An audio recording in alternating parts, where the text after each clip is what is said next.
to Road Atlanta. Oh, Vaughn goes wide. You can't ask for better weather, better vibes, and a better time than right here, right now. James the Machine Dean versus Vaughn Ginn Jr. comes in. Look at that, pulling that left tire up as Vaughn Ginn Jr. goes into the dirt. Here we go, the Minowa-Jones battle. Now Jones out front. Jeff Jones, that big drift energy, he is showing everybody that right now. Odie Bakchis going against Mr. Dimitri Brutskiy. Oh, Brutskiy gets aggressive. Unfortunately, it bites back. James Machine Dean will lead. Dylan the Dozer Hughes in the chase position. Whoa! Lifting that front tire once again. You can see how loose that suspension is. Dylan the Dozer Hughes, he's going to try to chase him down. From Charpentier, Chris the Force Forsberg. Oh, look at that. Oh, just knocking off that bumper. Here we go. Oh, Forrest. He applies the pressure. Look at Wang. The BCL, Big Country Labs Wang Gang sticking out of the smoke like a shark fin.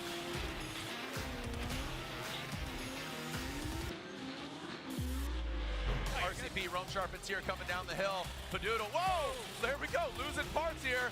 Oh, buddy. RCP goes rallycross. Oh my gosh. Get out, Odie, get out.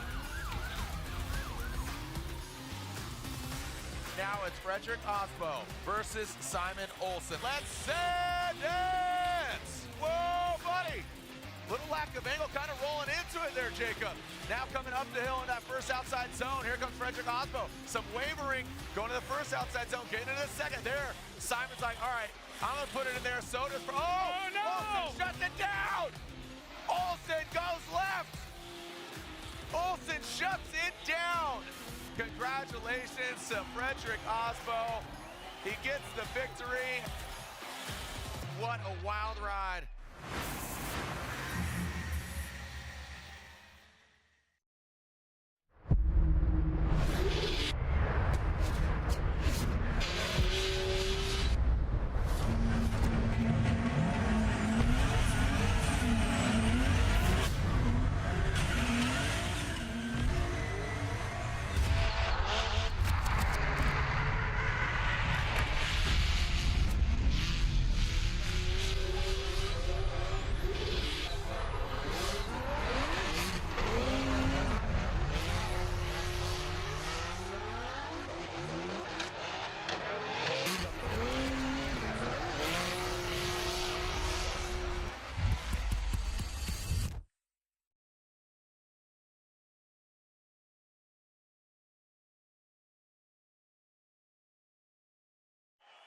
Say for the people, loud and proud. Atlanta's #1. You ready? God damn it. Love you, bro. Love you, Michael. Oh my God! Let's send it!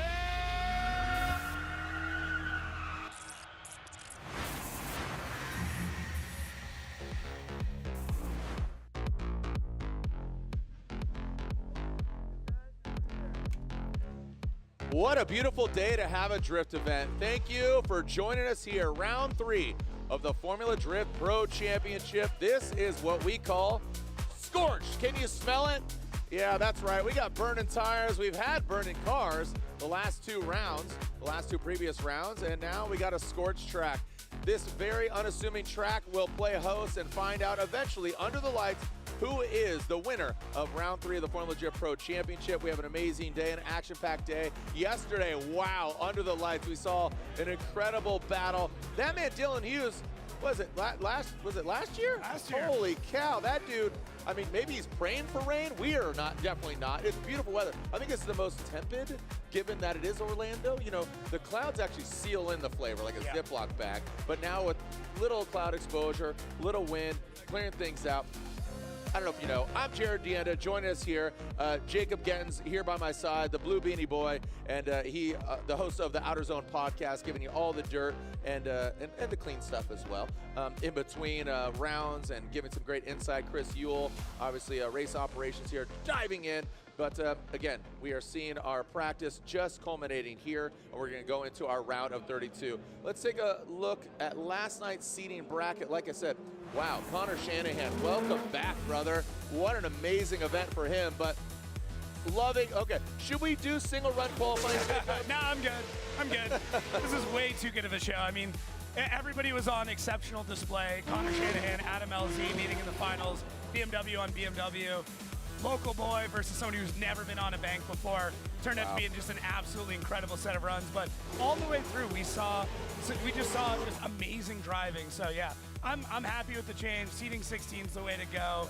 I wouldn't be shocked to see everybody get rid of qualifying at this point. This is too good. Yeah, it's just, Ryan Sage has always said it's the essence of drifting, and I think that really shows you, like, hey, let's just narrow it down to this, all killer, no filler. But as you said, look at that, LZ and Shanahan, what a way to end the night. I think, you know, all killer, no filler. The show was collectively just shy of 2 hours, yes, and that was just amazing. So look at that, LZ dabbing him up.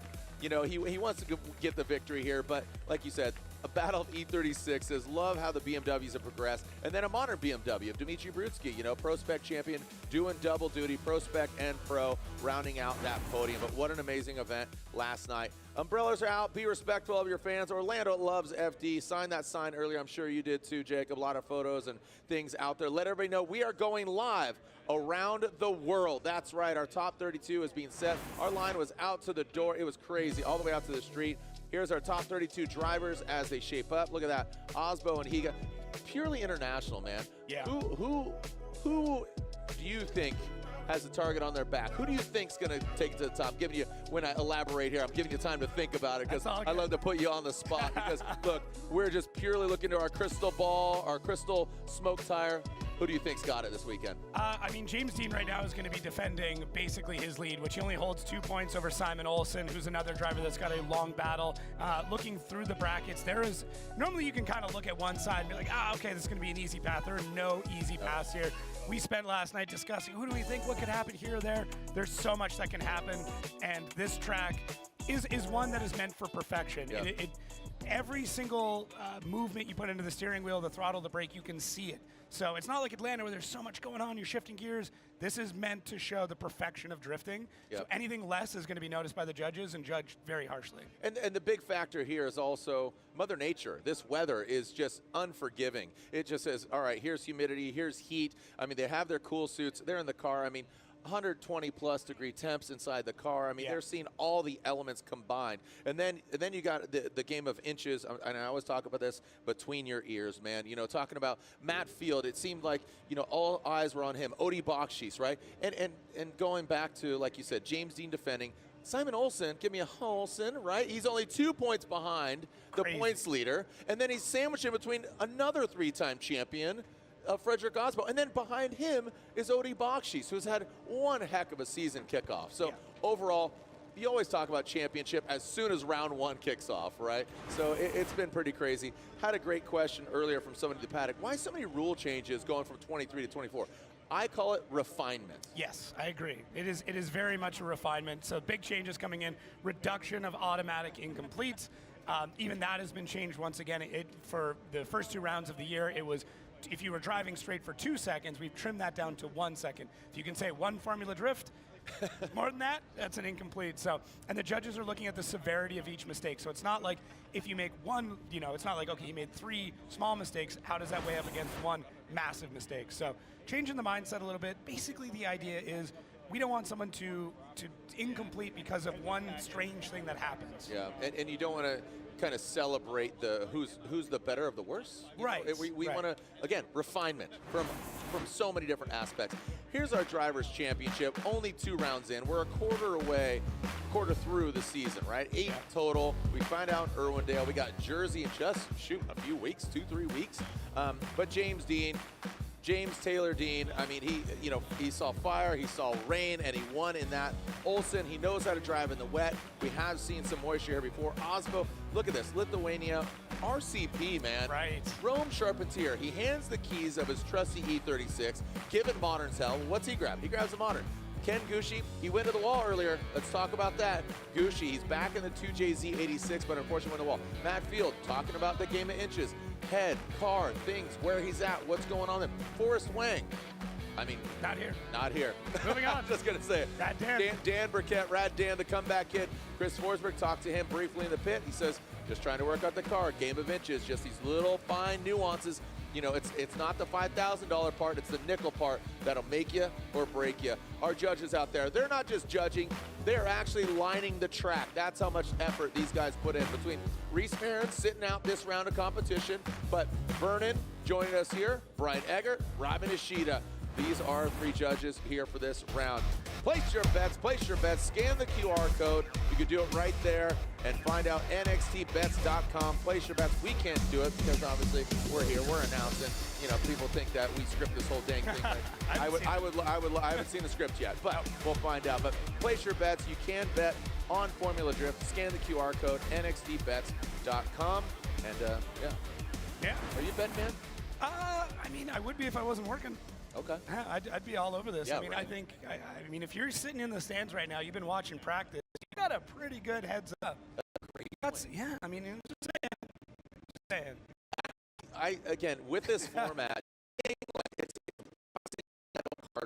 Yeah. you're seeing going into this, you see them kind of square up, right? And you see it. Like, can we do that? Like, can Ryan Sage be in between them and maybe they like throw it low real that'd quick? Be good. Yeah, Right? I like it. Ryan, I like it. I think The they're stare in down. race suits. Yeah, stare down. Yeah. You know, just like slap a little, talk about your mom or something. Well, and especially with the way that everything works now, that at the end of this event, you're going to know a lot of the brackets going up. We've got a couple of weeks where those stare downs basically happen digitally. You know, you're going to know which drivers you're kind of against or potentially against. So starting to see a little bit of that. Andy Hateley's been playing into a little bit, you know, kind of chirping a little bit of whoever he's going against. So the Drift Wizard? The Drift No, Wizard, you yeah, don't he say. talks some smack, casting some spells. I love it, throwing yeah. Motions. Dude, amazing hats. If you haven't seen these already, my son even, congratulations to Parker Jet Dienda, just graduated high school. He's in Long Beach right now at Electrify Expo, announcing electric racing league, but he sent me a thing. He says, Dad, this hat's sick. I said, well, guess what? I got you. So, limited edition hats, 100 pieces. And if you're not here in Orlando in the building, you can go to shopfd.com for all of your Formula Drift merchandise. And I have to assume, again, don't want to hang our merch guys out to dry. They do a great job. I want to see a New Jersey one. I want to see a Seattle one. I want to see Utah. I want to see Irwindale. And look at, she's a Drift Wizard. Look at you. What kind of spells? Yeah, you. Look at, oh, there it is. Hey! So she's been passed the torch. She's a wizard now too? I think so, yeah. Wizardette. I don't know what his little cronies are called at this point in time. It's I don't know. a small cult he's building. Yeah. It's kind of worrisome. Yeah, the whiz kids. The whiz kids. There it is. They're the whiz kids. You're a whiz kid. They're gonna storm the booth. All right, well, you can see the stands are filling up. It's hot, it's humid, but it is scorched, and that's what we have branded it here, and we are excited to see what goes down overall, you know, for this round. Only a quarter of the season through as far as points go, but excited to see. Atlanta, overall, what were your thoughts coming out of Atlanta, Jacob? You know, I mean, some what do you call it? Some calls that Discussion points. Oh, that was so political. I know. Love it. Contentious calls. I don't know. I think it's. I mean, say what you want about everything that went on, but I'm happy to see how passionate the fans have been, how they want to discuss everything, how they just want to improve the sport, and ultimately, everybody on staff here, everybody that's at the events, all we want to see is the events get better. Yep. And that's why, you know, that information goes back and gets discussed. And that's why we see rules and updates like the reduction of time. So yeah, you gotta go through it to get better. Talk about the refinement. Just launched. I saw this last night. The Formula Drift Unlocked app. Oh, I saw it. You're going to be excited about this. If you are a Formula Drift fan, which obviously you're either here in the building or online, FD Unlocked is your all-access pass to Formula Drift. Search FD Unlocked in your app store. And what is FD Unlocked? Well, the app, current and future features include access to event tickets, driver profiles, live brackets, live stream with additional cameras both in-car. That's right, the app, you go in-car and trackside, along with telemetry car data and the FD historical video catalog. So be the first fans to download and see the beta version here at Orlando. It literally just launched now, available in both Apple and Android Apple stores. Exciting news. I saw the team showing me last night, showing me the video. I just got chills a little bit because this is super cool. Progression. It's refinement. I can't stress it enough. You know, I remember last year at Atlanta, I got emotional thinking about just how far this sport has taken not just me, but collectively the team and the people, you know, the Forsbergs, the Gushis, the Von Gittin Juniors. He owns a team now and working with major manufacturers. And Jim Farley, you know, the president of Ford, saying, you know, we're going to Le Mans, we're drifting, we're going around. It's not a side, it's in the same sense. It's not a side dish, it's a main course, man. And that's what we're doing here. So all you drift fans out there should absolutely be proud. And again, we're going to the moon, you know. I mean, Elon just tried to shoot a rocket here, you know, a couple hours ago. Yeah. Guess what? It got scrubbed. Yeah. Because, you know, things need to get refined. Guess what? We're refining here in Orlando. Here's our season schedule. We've seen Long Beach, we've seen Atlanta. Here we are in Orlando. We got E-Town just in a few weeks. St. Louis, Missouri. Whew, it's going to be hot, sweaty, and ready. Then we got Seattle. Probably my second favorite event. The weather, the fans, the track. You got to bring all of it. It's gritty, it's gnarly, and then it gets refined. Grantsville, Utah, just outside of Salt Lake City, Utah Motorsports Park, and of course, October 18, 19, we find out who is our 2024 Pro Champion, and we're gonna party because that's my birthday, baby. Ooh, yeah, let's get weird. Let's get weird. Let's get weird in Irwindale. What's your favorite round? Utah is really growing on me. Really? Yeah, it really is. I mean, maybe it's because that's where I first started announcing. You got your Utah tattoo. I got a Utah tattoo. But the fans are so knowledgeable. The area, the photos, the videos that come out of it are stunning. The community around it is super cool, and it's just like, you know, we were there the first year, it was busy. We got there the second year, it was packed. Yep. And I'm like, oh, it's only getting bigger from here. So I'm pretty pumped for that weekend. I'm definitely looking forward to it. That's a great vantage point. And again, just learning that education. Orlando is so well educated as far as, you know, OSW has held so many events over the years, not just Formula Drift. And that's really, you need a groundswell from within. It's not just FD, the circus coming to town. It needs to happen of Pro-Am, Pro-Spec, and just see that growth. You know, it's having good events that are being run by, you know, professional people doing good things. And it has to come from a core, passionate place. But there's Brian Eggert. He's out there chopping up the lines. Thank you to Brian and his team. Look at him whistling over the rest of the team. Talking about Robbie Nishida, Bushido Blade, a former driver. And Vernon, man, that guy's busy judging so many different events. He wasn't with us in Atlanta as Reese Marin sits to the side this round of competition. But here are driver notes, and I'm going to bookend this. The last note is the first note. Have fun, put on a show. It's the first note, it's the last note. But elaborate. What went down in the drivers' meeting? What are they looking for? Yes, we talked about it already, but straightening limit is now just 1 second, and you get a 0 for that. So you are allowed to straighten just a touch, but it's not meant to be for a long period of time. Initiate smooth, fast, high on the bank. They want a nice initiation, getting right up to the bank. It should look sketchy, but not be sketchy, and that's what they're going for. Do not cut the line on the crossover. So from inner clip to inner clip, don't just drive straight through that. There's a little bump in there. They're going to be watching for you. Manage the decel zones effectively. There are going to be spots where the drivers slow down. Don't over slow down. Just use it to correct the car and keep moving. In the chase, avoid unnecessary contact.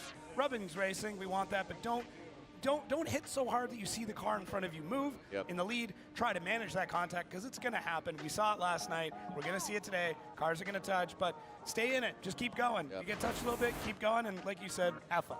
Have fun. Have fun. Put on a show. Taking a look at this course overall, like I started saying, it is very unassuming. One big bank. But Chelsea Denofa said it yesterday, it's fluid, it's nice. Yes, it is very, it's very granular. It's gonna chew up tires. It's a 5-grit sandpaper. It's abrasive. Outer zone 1, you can see there, sweeping right. Inner clip 1. Elaborate though more, Jacob, on decel zones because you said it well yesterday. Those small little red areas, I hope it doesn't come into play. Yeah. But so essentially where you're seeing red here, that you can see how it fades out. So you're allowed to have a hard slow down at that point, but you need to be getting back on throttle as you come through that zone. So at initiation, you've got it. Between the inner clips, you've got that little bit of a crossover, and then you've got one final one through the second outside zone. But that's it. This is the only time you're allowed to slow the car down. So it's supposed to be on throttle, full commitment the rest of the run. So, yeah, big commitment track. Yeah, big commitment. So, again, we are getting the track prepped. Our judges joining us up here in the booth, putting the inside clips, blowing the track, making sure it's all good. But, man, it's going to get all so much better. We're about to send it. But it's not just Jacob and I up here in the booth. Down on the ground, she's sweaty down there. She is ready to party down in the pits. Joining us once again, the lovely, beautiful Lorette Nickel. Lorette. Hi, guys. I am so excited to be here. And pressure makes diamonds, and we have seen this man shine when it counts. And Odie, Starting from Atlanta, you have had quite a full 3 weeks. Take us through everything you've been dealing with. Yeah, Atlanta was tough. Like mechanically, emotionally, like I put my family through the ringer. It was tough, and that meant we had to work on the car a whole bunch instead of taking care of other stuff. And it was man, it was a lot. It took a lot of energy out of me, and we got it done. The car, seemed to have been working great. There's like no trouble signs of anything. It was doing what it's supposed to do, and thankfully Adam LZ allowed me to use this facility, which allowed us to, get everything done correctly. We had all the tools that we needed. We even had a dyno to test the vehicle, and then we had his own little private, course to drive the car on and shake it down. So we felt really prepared going into this round. Kind of needing a reset to, get back in the groove, but feeling prepared. And you had your backup motor that was shipped here because unfortunately we saw you catch fire again after Atlanta. So you had that third engine put in, but it wasn't prepped. Yeah, Texas Speed is an amazing partner of ours. And, I just want to reiterate the bad luck we're having. I strongly believe it's because we're a little behind on supplying motors for our own team. And that leaves us in a predicament where we have to use parts that aren't necessarily tried and true by me, and I just have to green light stuff to get motors assembled quick enough for both cars and have spares. So I think we've just been having bad luck with maybe the combination of parts not being very well suited for the way we run these cars.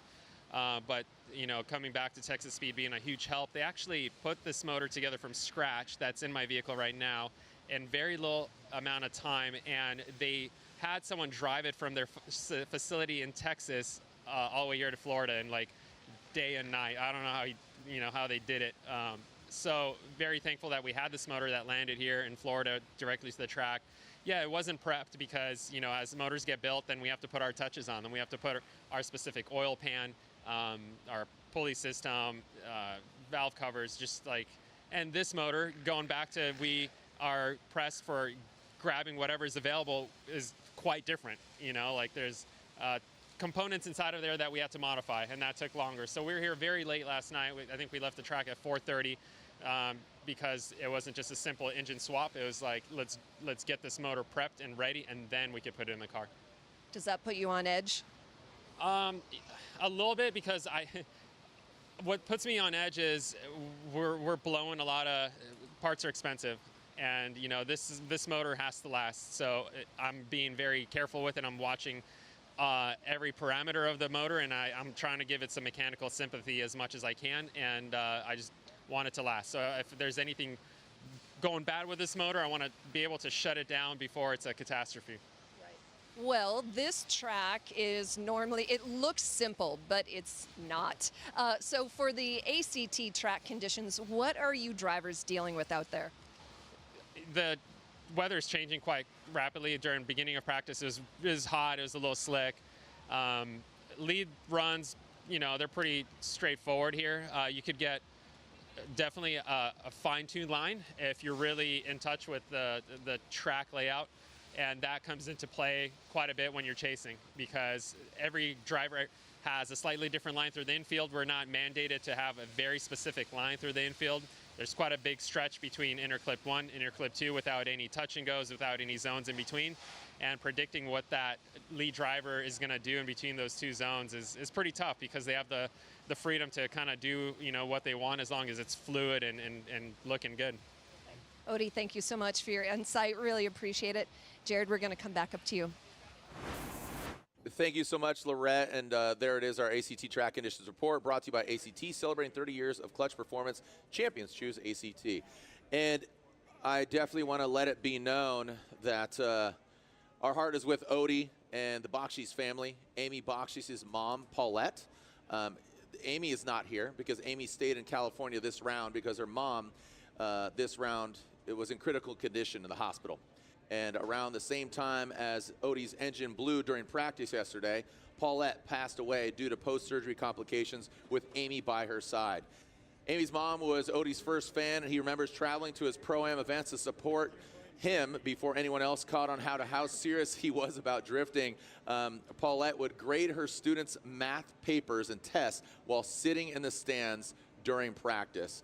And there you can see Paulette. We'd see her at events. There's obviously Amy and the kids. So our heart is with the Bakchis family. And rest in peace to Paulette. Thank you for being a drift fan today and forever.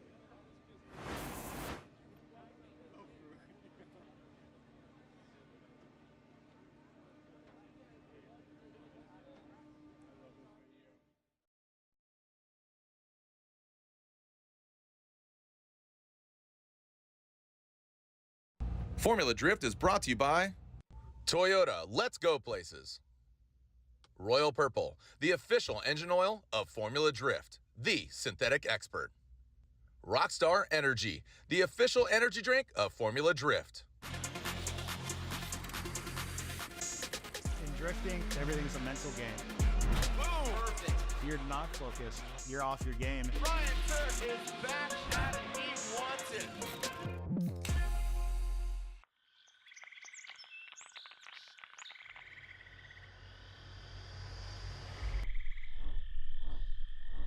Stand by for mode 1, Charlie. Launch sequence engaged. We are go. We have liftoff.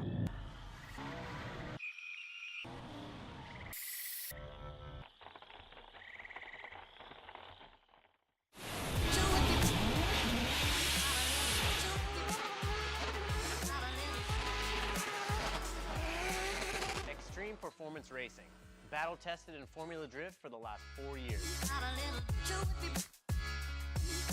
XPR contains Centerlook additive technology, ultimate Z DDP wear protection, and superior high temp performance. Pour Purple, Royal Purple, the synthetic expert.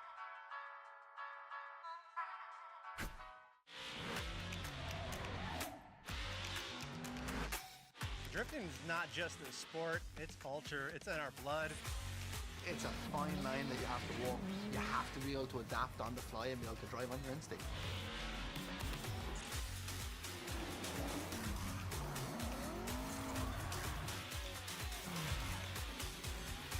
Tires are what we live and breathe in Formula D. We couldn't do this without them.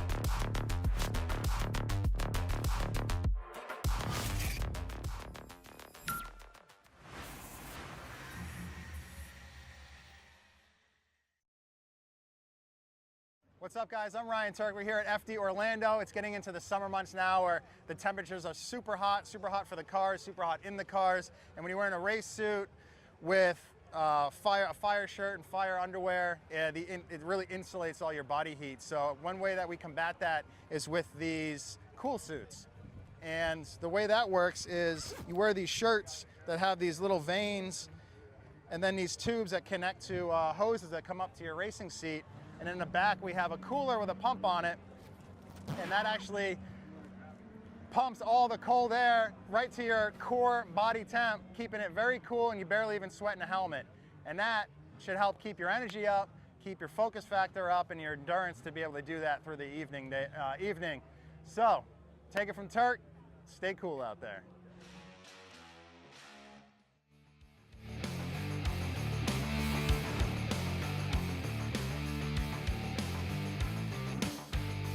Oh, what a beautiful backdrop here. Orlando Speed World, just outside. It's like landed yesterday at the airport, 30 minutes with traffic. Not bad. Money. Are you sticking around, Orlando? I am. I'm here. My flight's not till like 8 p.m. Oh. So, yeah. I don't know what I'm going to do. Go to the beach. I don't know. I like it. Yeah. No tattoos? No, I didn't get one booked in this time. That's I didn't have time. I know. I got a guy. Do you? I do. I might have time tomorrow. Yeah, he's great. Iron? Yeah, cast iron. I think it's cast iron. Yeah, I've got, like I said, I have a tramp stamp from a few years ago. Right. A pink flamingo on my back. Here is our top 32 drivers. Let's see who is standing on one leg like a pink flamingo at the end of the day and the end of the evening here as Frederick Aasbo, Diego Higa. And you think, you know, you can tell the future by looking at the past. Diego Higa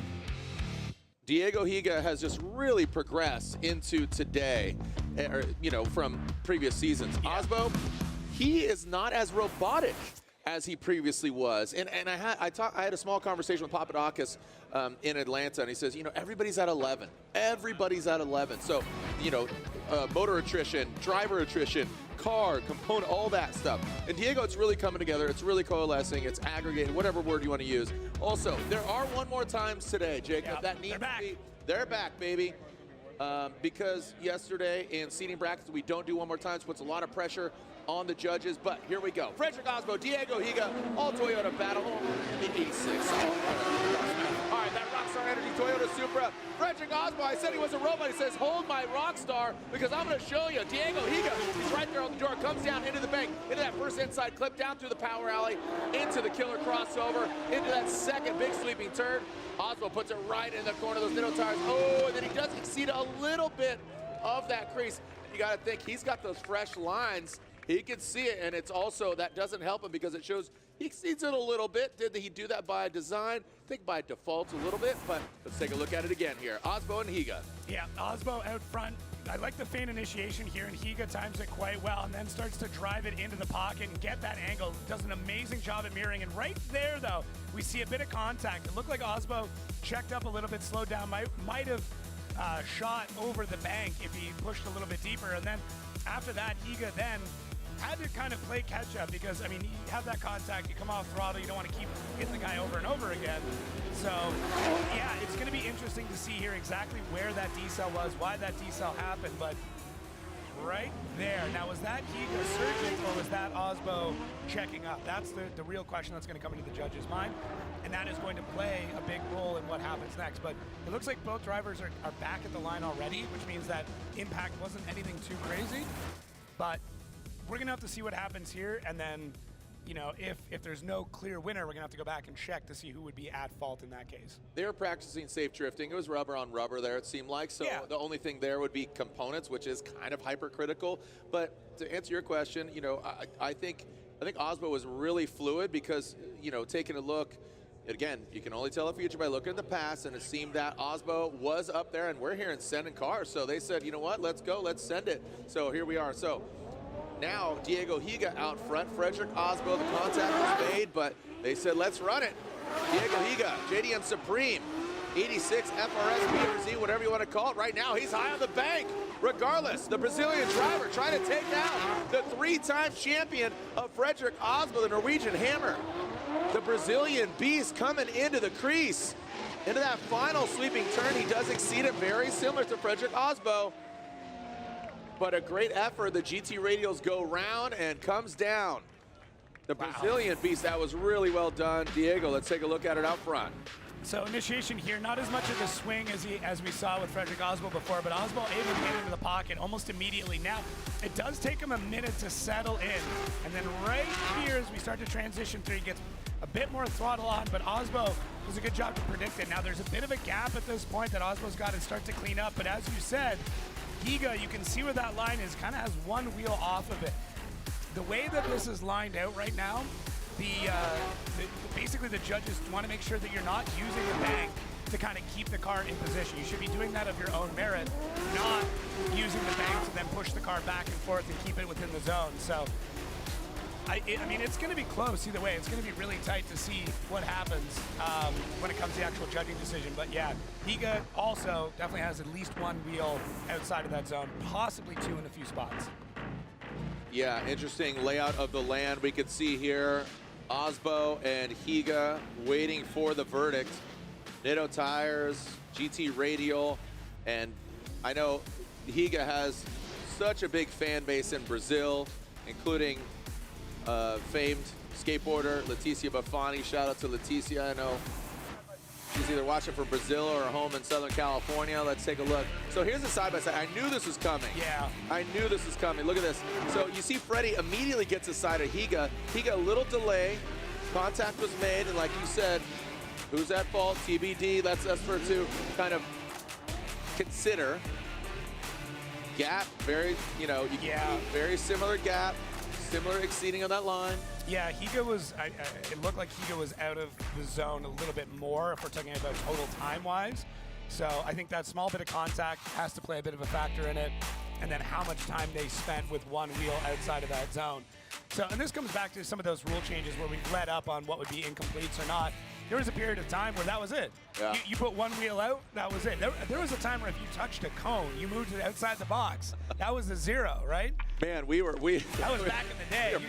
You guys are real strict back then. So thankfully we've obviously let up over the years. We've chilled out a little and relaxed. And back, sorry to cut you off, but that's back to the refinement of making a good show. You know, good competition creates a good show, and all of those refinements really equate to the fluidity, the driving, the essence, the core values of what drifting is. And look at, here we go, Frederick Aasbo, Diego Higa, who is getting the win one more time. We said they are back at one more time, and there it is. So that right there is an absolute justification of an OMT. I think both those, if they were independent, they would be considered over an 85 percentile of good driving, and that's why they're deserving. That's kind of our unit of measure, right? Over 85.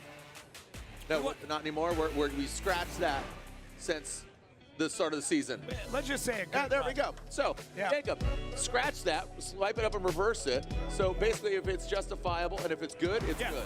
Yeah, you want to have a good run for one more time, not 2 bad runs for one more time. And that's a great example. And hey, we're in top 32. We've already got one more time.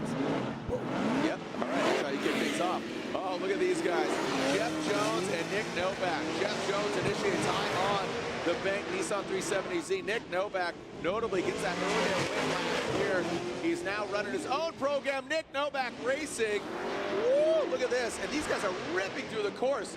Novak seems possessed, absolutely ripping up and shooting to the side of the evil 370Z from Redlands, California. Again, that big drift energy. Jeff, a busy man, run his own events, but just bam, like that. Yeah, I chatted with Jeff this morning. He said he had a great night's sleep and is hopeful for the day. And I mean, we can see it right here. He looks dialed in. Nick Novak gets caught a little bit on that initiation, has to drive the car in to get back in, and has to fight a little bit of wavering. Does take a ton of angle out of the car. This is what we talked about earlier on. The judges don't want to see you having to scrub like this. Now, Nick Novak has laid down some incredible practice runs all weekend, and you can see that evidence of it here. So it all comes down to this initiation. You can see Nick hesitate in that, doesn't time it up right. Jeff does a good feint initiation, but Nick kind of gets a little herky-jerky there. It looks like a little bit of a tire mark on the side of Jeff Jones. As we talk about, Jeff Jones puts his foot down, stays in drift, which is exactly what the judges want. And Jeff does a great job filling that zone. Well, Nick does struggle up until about this point. Then he gets everything settled. So that is the hard part with this track. If you mistime that initiation by half a second, you're fighting to get back in the game for the rest of the lap.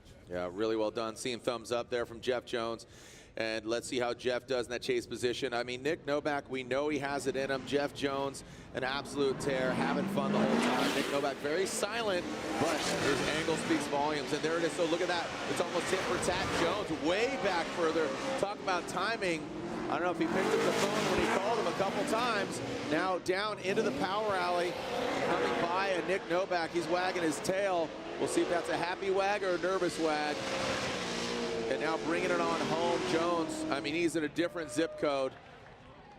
Nick Novak has found speed in that car that I'm not sure many other drivers have found yet. Kenda? Could be, yeah. I mean, big Kenda logo down the side, and I mean, they've got the longevity here as well. Look at that, on throttle, feint initiation.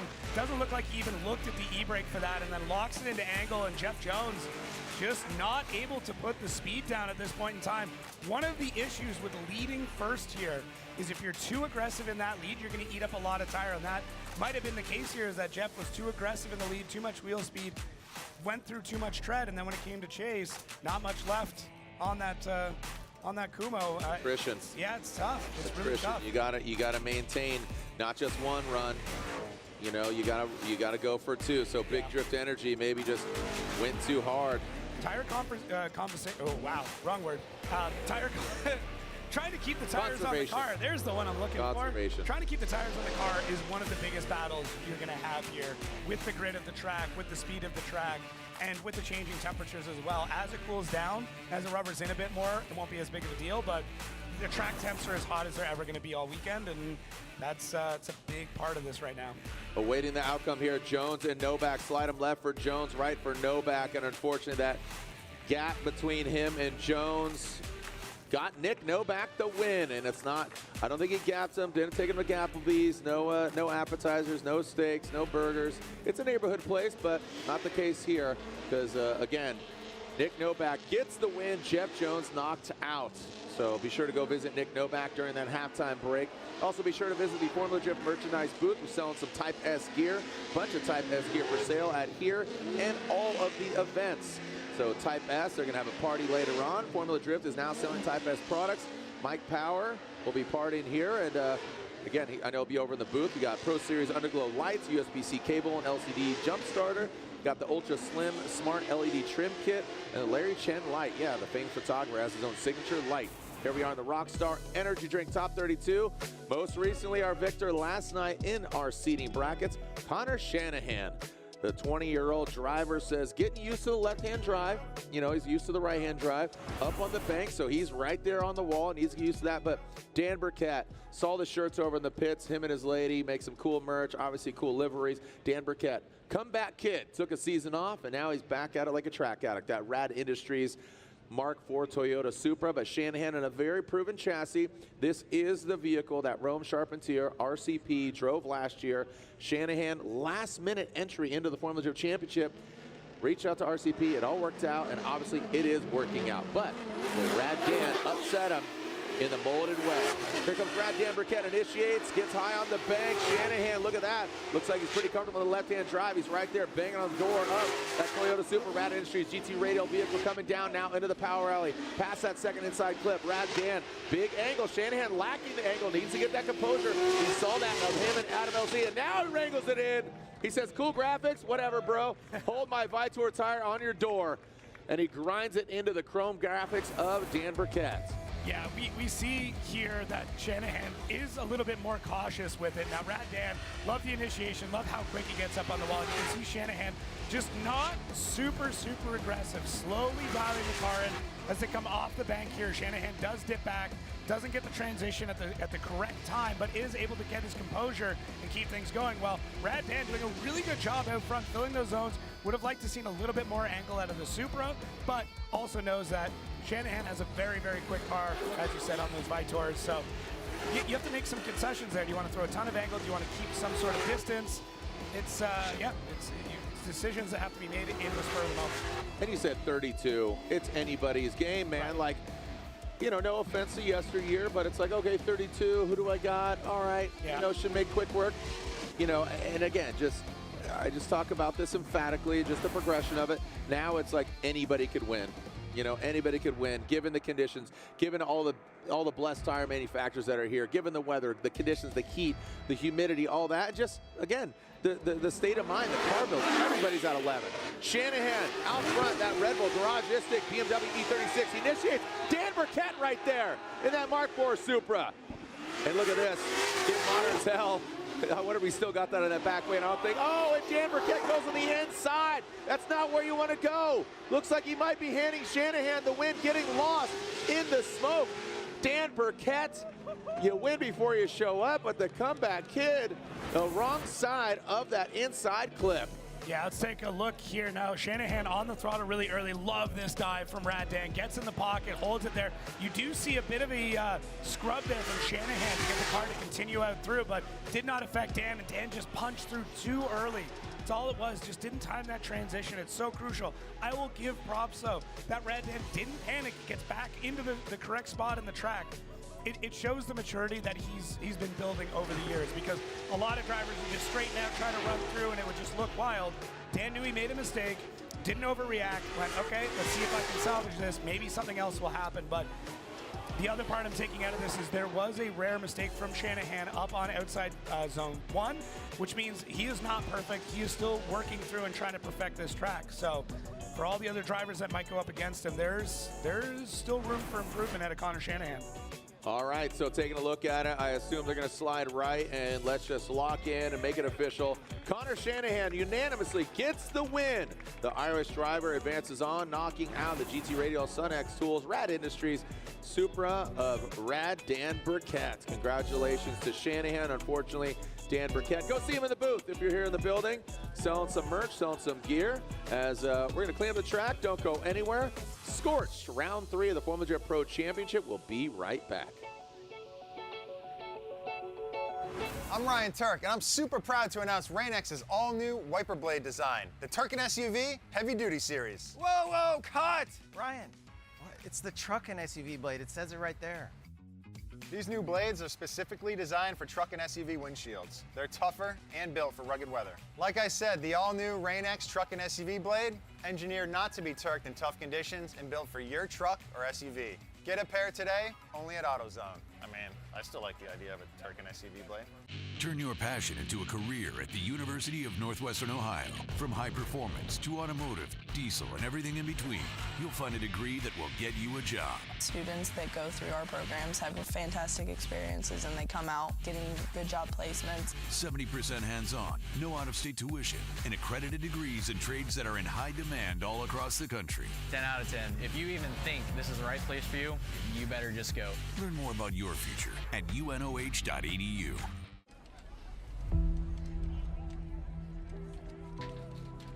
Ready to rise? To the challenge? Above obstacles. Yes! Above perceptions. Ruttiger, implement the pass on the top lane. Above it all. Let's go! If so, we're looking for you. Join us at Toyota Racing.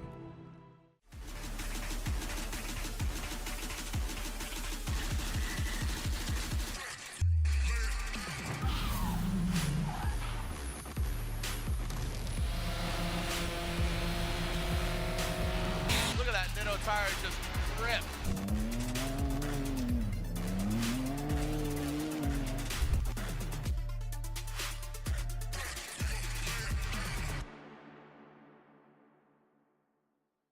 Been holding power you make for 30 years. But here's the real question.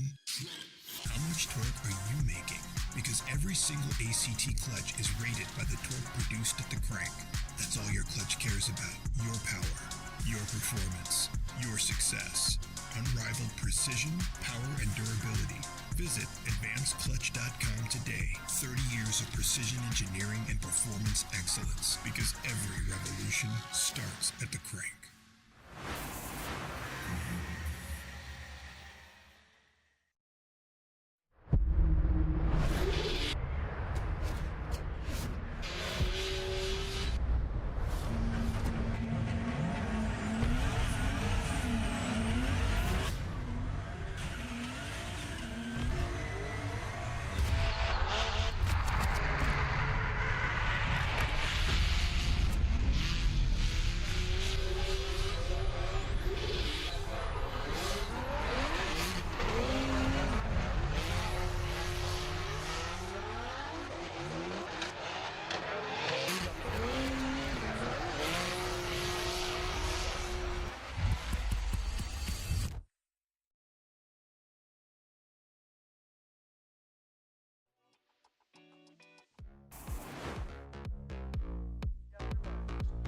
All right, well, we are intended to revisit the one more time battle.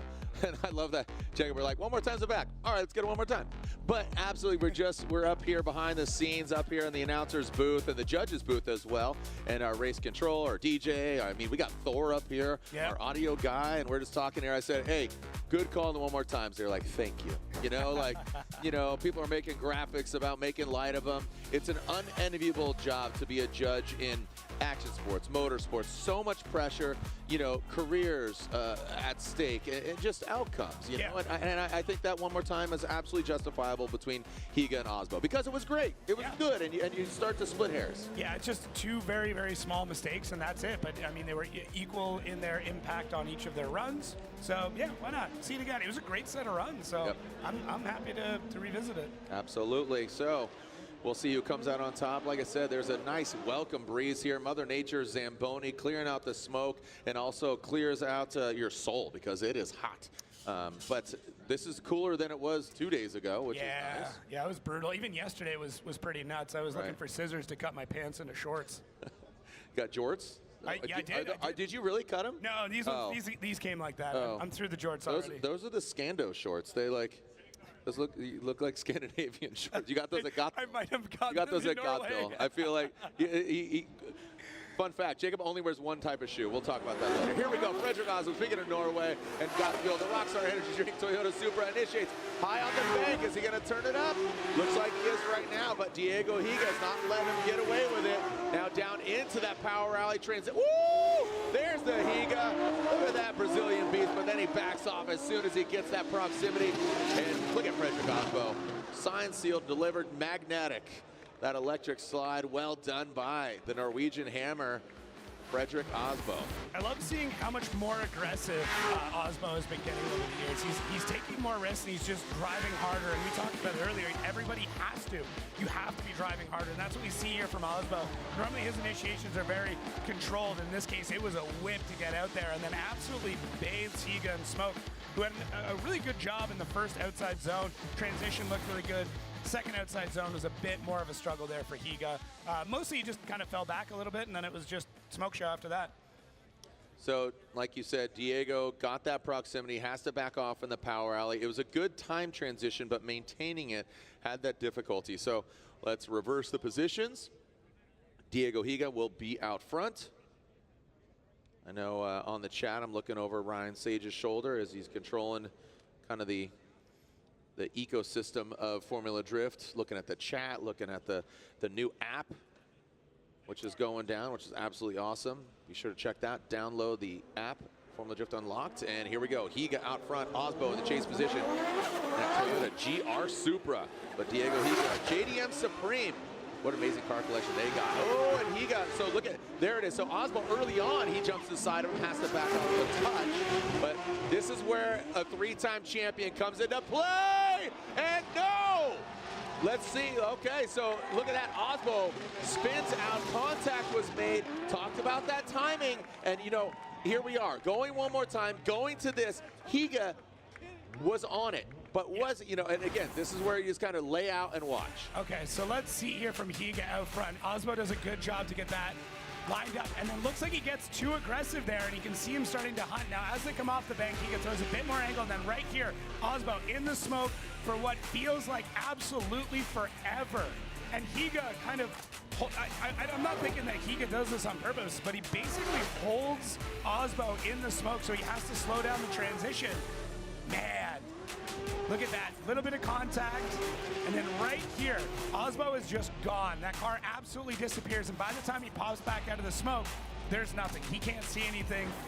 That was wild. You know, and that's what I was kind of building up to, is like, here's a three-time champion, boom, it doesn't matter. Yeah. If you just ran out of talent on that point, he did. And Diego Higa, he is surging right now. So as, again, we are taking a look, again, you saw, and you pointed it out, we both saw that with the naked eye on that first run, at first glance.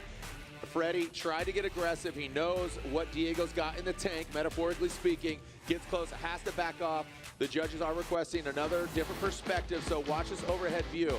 So again, this is where I was, again, looking at this. Watch Freddie tries to time it. Coming down in that killer crossover, and he knows who he's going against. Diego Higa is a Brazilian champion. And it looked like bad timing. Yeah, and it's interesting because of how long Higa is basically holding the car at angle through that first inside clip, and then really pushes and pushes and pushes, and then transitions a little bit later. I mean, it's still where the decel zone should be, but yeah, absolutely crazy there.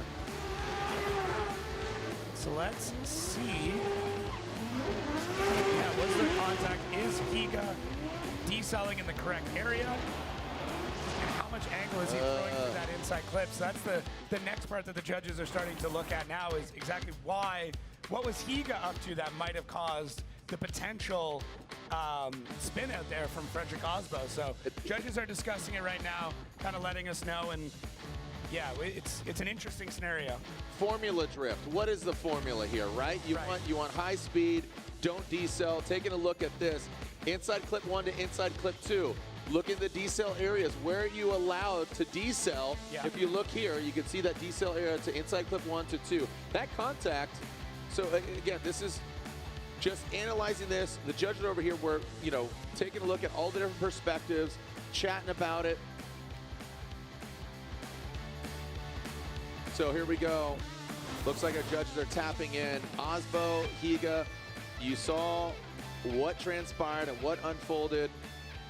That decel area, the timing of everything. Slide him left for Aasbo, right for Higa. And Higa gets the win. Higa gets the win. And that is exactly, and if one of you guys could put on your headset, let's get loud and proud here, because again, look at that decel area. That's why, they pulled up the decel map. Brian Eggert, going to you. Yeah, we were just watching it. It was kind of at initiation where Higa didn't get back on throttle right away. Like, he got on it, then got off, and got back on. And that's when I think Aasbo first checks up a little bit after initiation. But we were just trying to see if that affected the rest of the run. By the time he got back over here, I think he had regained composure.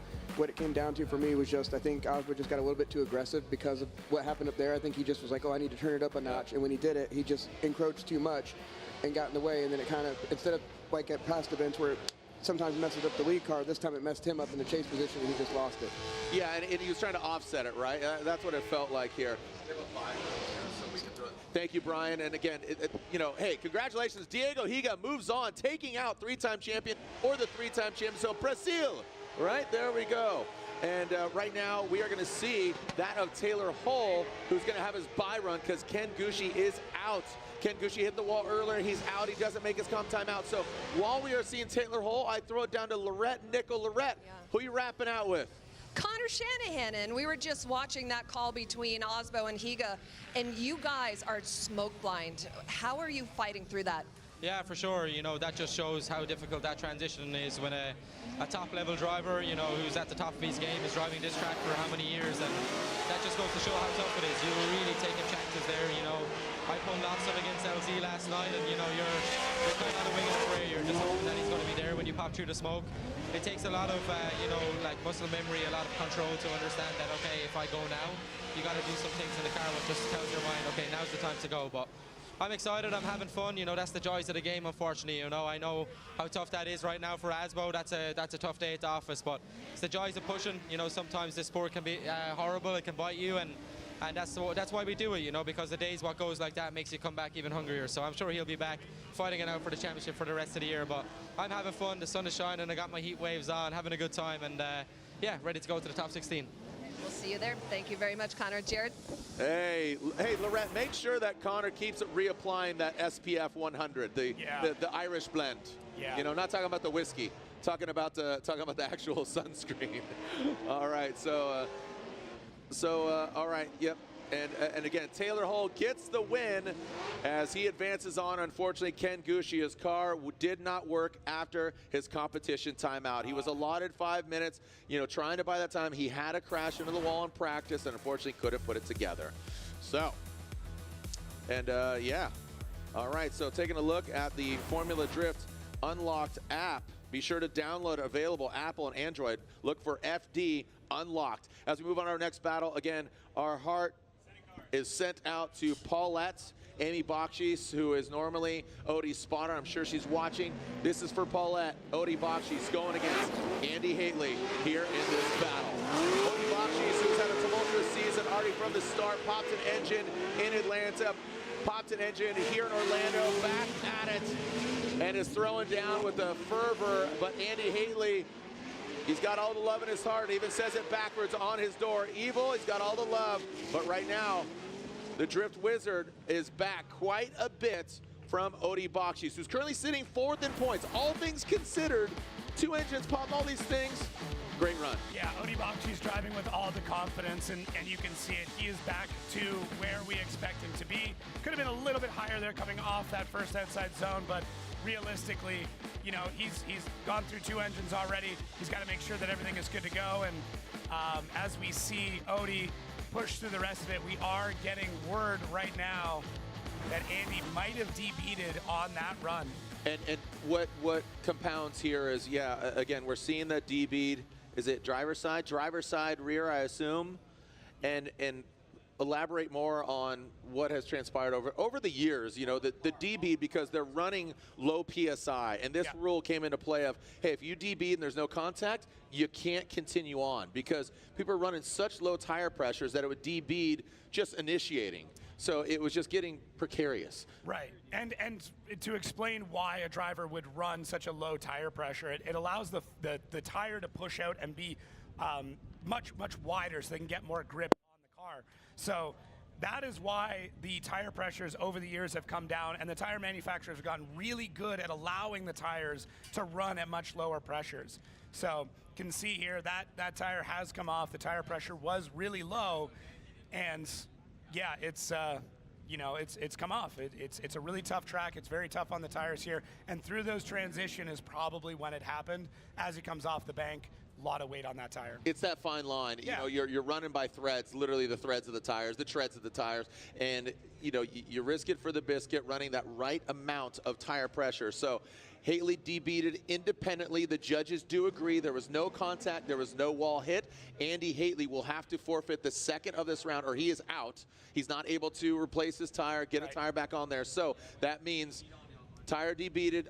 Again, just to elaborate, no contact with either a wall or a driver. So Odie Bakchis will advance on. This is a bye run after, unfortunately, the evil Drift Wizard BMW is knocked out. Odie Bakchis, we talked about, this is for Paulette, his mother-in-law, who unfortunately just passed away just yesterday. So his wife was at her mom's side. Well, Odie Bakchis continues on through the course. He continues on into the top 16. So again, he continues on to the Royal Purple top 16 in this Field Suspension GT Radial Ineos Oil S15. Justin Smash on the recording. So again, our heart goes out to the Bakchis family, Paulette, and again, thank you so much. Congratulations. Odie Bakchis, moving on.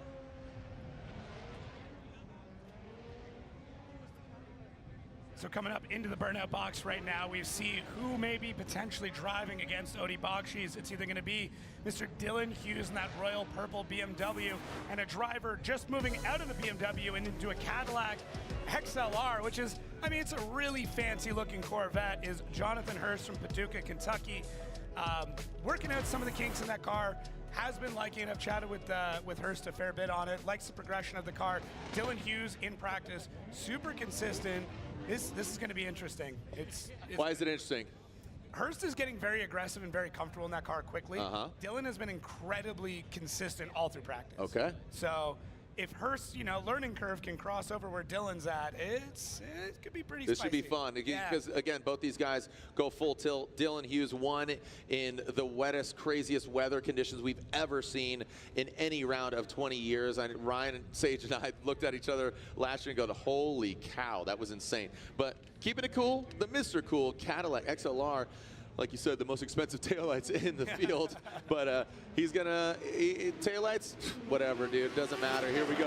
Dylan Hughes, the dozer, that royal purple BMW. He's high in the bank, talking about scrapping some taillights. The Ford Star wheels go round on Dylan the dozer Hughes vehicle, passing inside clip. Well, it looks like it takes out, it looked like a front splitter there as Jonathan Hurst, the pride of Paducah. Oh, Dylan Hughes exceeds, as he goes across that last outside sweeper. And again, both of them need to tighten it up there just a little bit. Throw another zip tie in there. What do we got? Yeah, a little bit sloppy from both. Dylan Hughes has a slower initiation, and then you can see Hurst further down on the bank, but is able to get the car sucked back up into that area now as they transition through. Hurst holds on for a really long time, tip to tail at transition, but then over rotates just a touch, and that's what does it. But then watch Dylan pushing a little bit wider. Jonathan able to get back in there, so wasn't perfect on that second outside zone from Hughes. Does have a tire outside the zone. Hurst definitely has some room. What is going to be interesting, though, is Hurst is, I mean, he's a traditional drag racer. His launches off the line are stupendous, and he's in a car that can put down the power. He's got reaction times. He does. No, seriously. His launches are always really, really good. So let's All see right, here. You kind of bigged him up right there. I know. That was a good launch, not going to lie. Mr. Cool, here we go. The Kenda Tires, Cadillac. And again, Dylan Hughes, he didn't exceed as much as it. Oh, and there we go. Oh, hey, whoa, yo, hey. That is look at that. Is it an all-wheel drive car? Because that back left, he pointed the wrong direction, brother. Yeah, that's some hikers going on right there. So Hurst, that thing could parallel park, amazing. Yeah, it's a crab walk all the way around, but right there, you can just see that little bit of contact, and it looks like both rear wheels got some contact because Hughes would have caught it as well when he came around. So, I mean, the initiation from Hurst was good, gets on the throttle right away, and then just taps it in. This is the hard part. When you're coming off of, Goink. you know, the BMW and then before that the G, he is used to a car with I mean, let's put it bluntly, like a big rear end. And now when you're in the Corvette, or XLR in this case, there's not a lot of room for error. As you can see, oh no, no taillights. All right, fire up that 3D printer. Yeah, it's kind of cool that they're doing that, 3D printing rear tails. So. Let's make it official. Dylan Hughes gets the win. And again, after second glance, it didn't seem that Dylan exceeded the line too much on the sweeper. It just looked aggressive. It looked more angular as opposed to progressive, and just like bang, bang, and then came back in. But just Jonathan Hurst sealing his own fate on that second run. So we'll get the Mr. Cool Kenda Tires Cadillac off the track, but risking it for the biscuit. Make some noise for the pride of Paducah, Jonathan Hurst. He could hear you down there. We're going to get his car pulled off, but Dylan the Dozer Hughes gets the win. As there it is, Jonathan Hurst will be pulled off. Dylan the Dozer Hughes, the Royal Purple BMW, will get the victory. Here we are going through just 1, 2, 3, 4, 5, 6 battles in. Not even halfway through our Rockstar Energy Drink Top 32. All right. So as we progress on, thank you for joining us here. If you're here in the stands, be respectful with your umbrellas. Don't impede on anybody. All right. When we get back, we'll continue the action here. Round 3 of the Formula Drift Pro Championship, Orlando Speed World. We're live. Tell everybody, go unlock, download the app. We got some time. FD Unlocked, brand new app, in-car camera. Oh, we got it all. Seriously, just go. All right, we'll be right back. Looking for what comes next? For that moment when everything finally... 1 minute!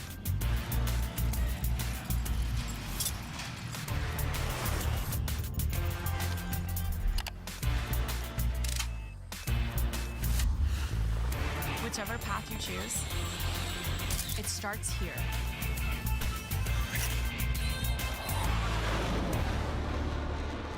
Max Gear is a high-performance synthetic gear oil designed to provide maximum protection to heavily loaded gears.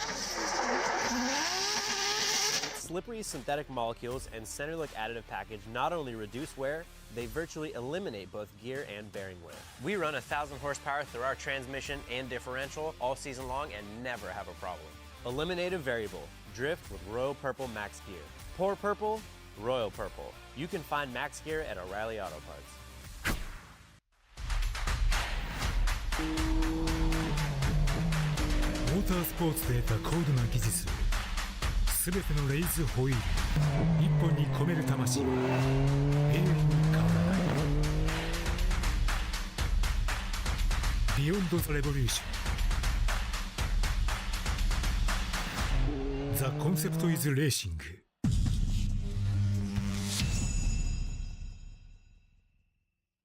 There's no better way to test your tires than on the racetrack.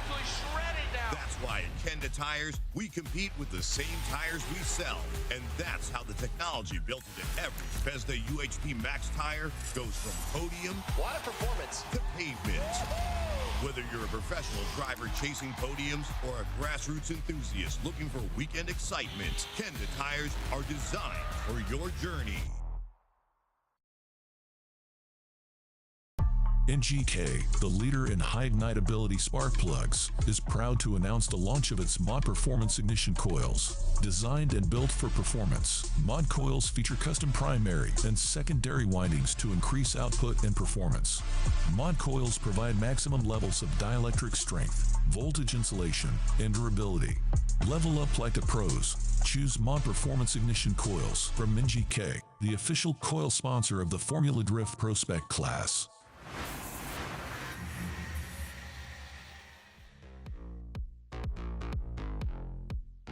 Formula Drift is brought to you by BC Racing, the official suspension of Formula Drift. Go for gold. Torque Drift 2, the official drifting game of Formula Drift. NGK Spark Plugs, the ignition specialist.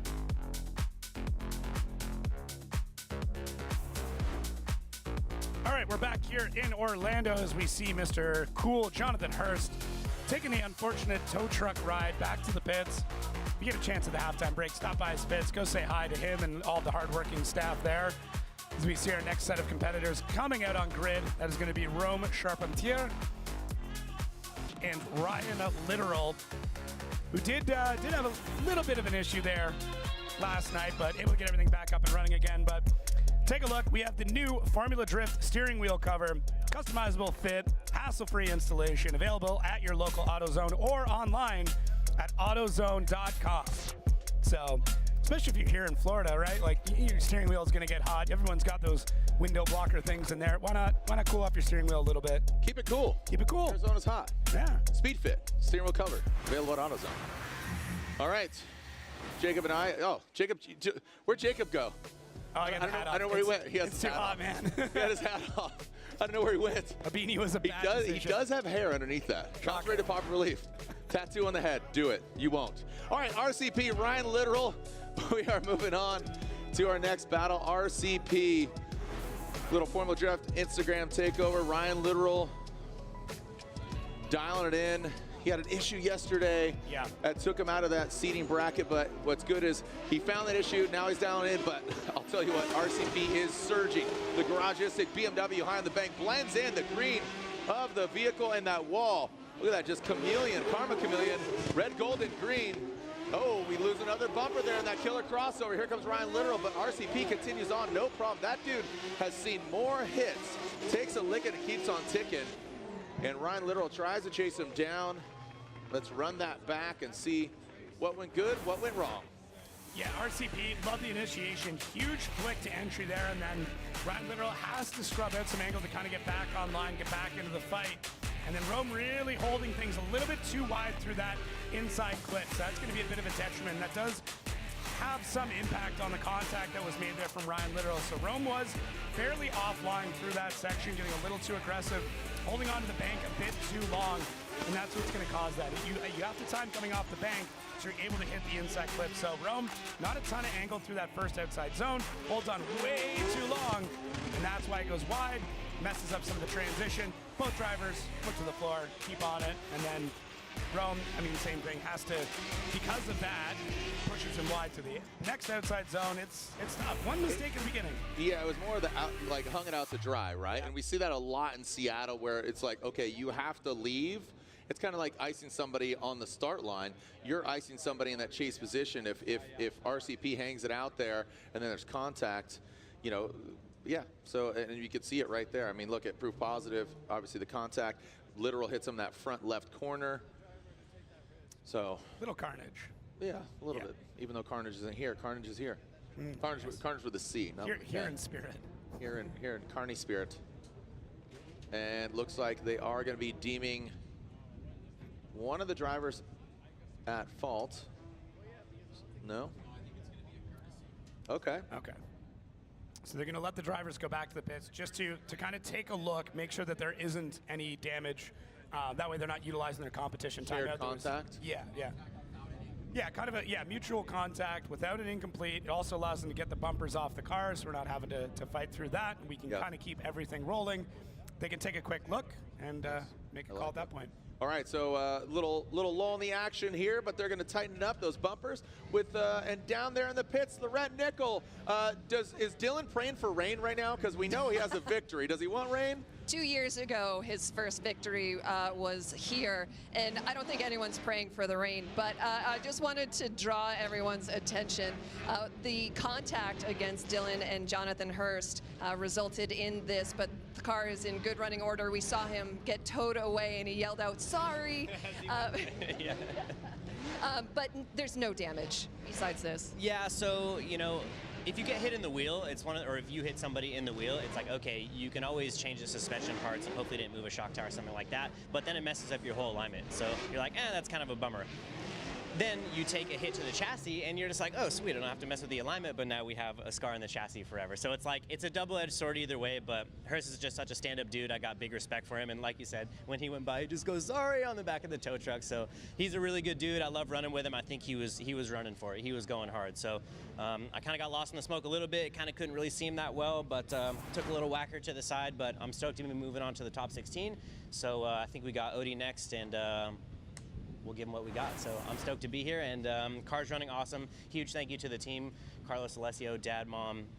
You know, everybody out here is just the best supporter and all-time vibes in the pits as always. So stoked to be here and stoked to be representing Royal Purple and GT Radial, and we good. All right, action on the track, Jared. Thank you so much, Lorraine. Oh, Brandon! Oh, Robert Thorne! Oh, just as we come back, Thorne gets wild in the streets, or wild on the track. Oh, that back left debeated.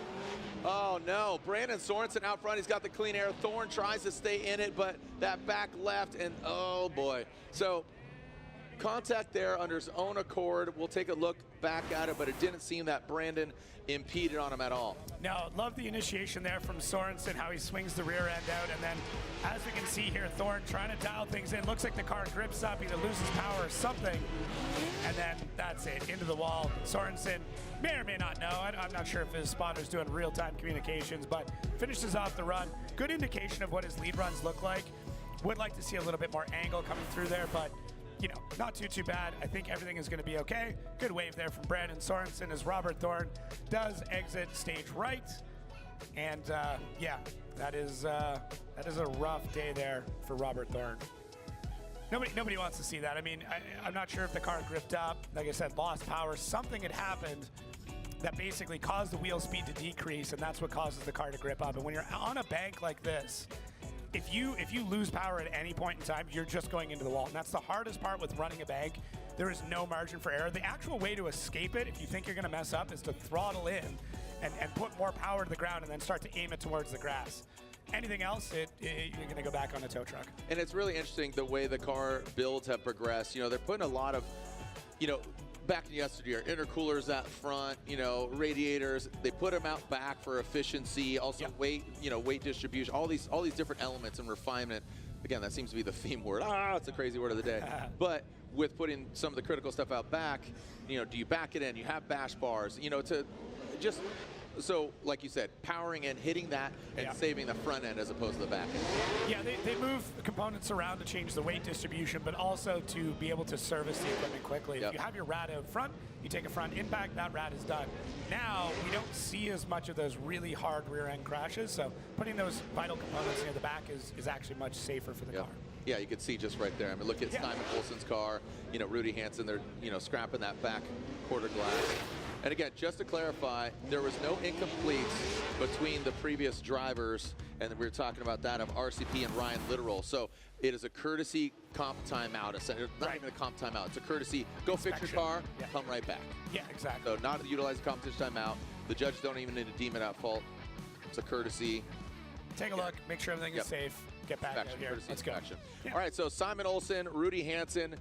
So we will see the second half of Thorne and Sorensen, and of course maybe the second half of Rome Charpentier and Ryan Litteral. But now we're advancing on Simon Olsen and Rudy Hansen. Simon Olsen currently second in points, only 2 behind our points leader. Talk about progression. This gentleman who had a Mark V Supra, campaigning that for a few years, and now it just, he hadn't driven a LSS chassis anything ever, and I think he found the secret sauce. Here we go. Simon Olsen out front, field suspension, GT radial, ST Rudy Hansen. He wants to get to the side of, again, currently second. Oh, and Rudy gets into the wall. So everybody risking it on that bank, and Hansen gets thrown off and thrown to the wall. Olsen just wash, rinse, repeat. Exceeds it barely a tread on that outside sweeper, but talking about street sweeping, Rudy goes hard into the wall. Yeah, let's see if we can diagnose as why that it happens. I mean, yeah, it looks like he just pushes. He just washes the car wide. He was trying to get into the pocket. He was trying to be aggressive with Simon Olsen and just not able to get the steering input and the throttle down. When you have that much forward bite in the car, you can see he literally just drives towards the wall very slowly. And this is the hard part. When you have somebody like a Simon Olsen, he is going to be fast. You know he's going to be fast. He's going to be consistent. You have to push hard on him. So you're going to make alignment changes in the car. Things like pointing the rear wheels towards each other, towing them in, which allows the car to drive forward a lot faster, but makes it harder to hold it at angle. Well, you got to take into consideration Rudy started the season with a massive hit in Long Beach under his own power, just initiated, you could roll the tape, took a hard hit, rebuilt the car. Him and his team Hansen, they have a damn good time. Let's just call it what it is. But, you know, they want to win. They want to get out there. They want to have a good time. But also, what's even better time? Getting on the box. Yeah, they getting want the carbon fiber trophy, getting the champagne, getting the party going. But Rudy had a hard hit Long Beach, and he is calling a competition timeout. So Rudy Hansen calling a comp timeout. We're halfway through 3 battles between RCP and Litteral. We saw that contact. Again, that is courtesy one, Sorensen and Thorne. And of course, we just saw Hansen and that of Olsen. So short little break. We'll be right back. Don't go anywhere. Stay cool. Scorched. Smell it.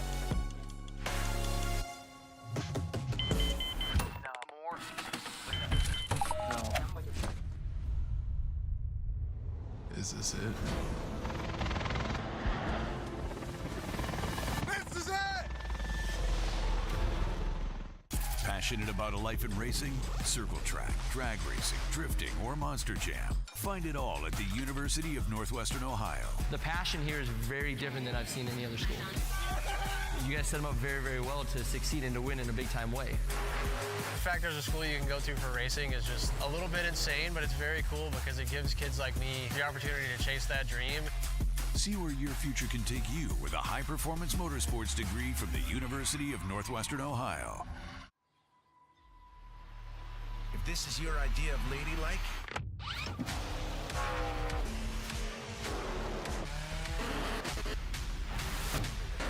you're gonna fit right in. Join us at Toyota Racing.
Let's go! So the next step was to get this thing on a proper ECU, especially with all the technology that Link has to offer. Which should give us full communication and full control over all the sensors. But so far, being able to log in and review every lap has been a huge plus. To have Link pull through and step up for us and just help us out to be able to all pull it together. That's all he needs. Simple, cheap, easy, works, good ECU, weatherproof. It's got enough IOs too, like we're doing tons of stuff. Oil, fuel pressure, boost control.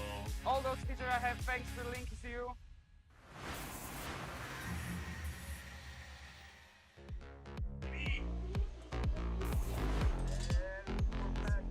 And we are back, dropping into the second half of the battle.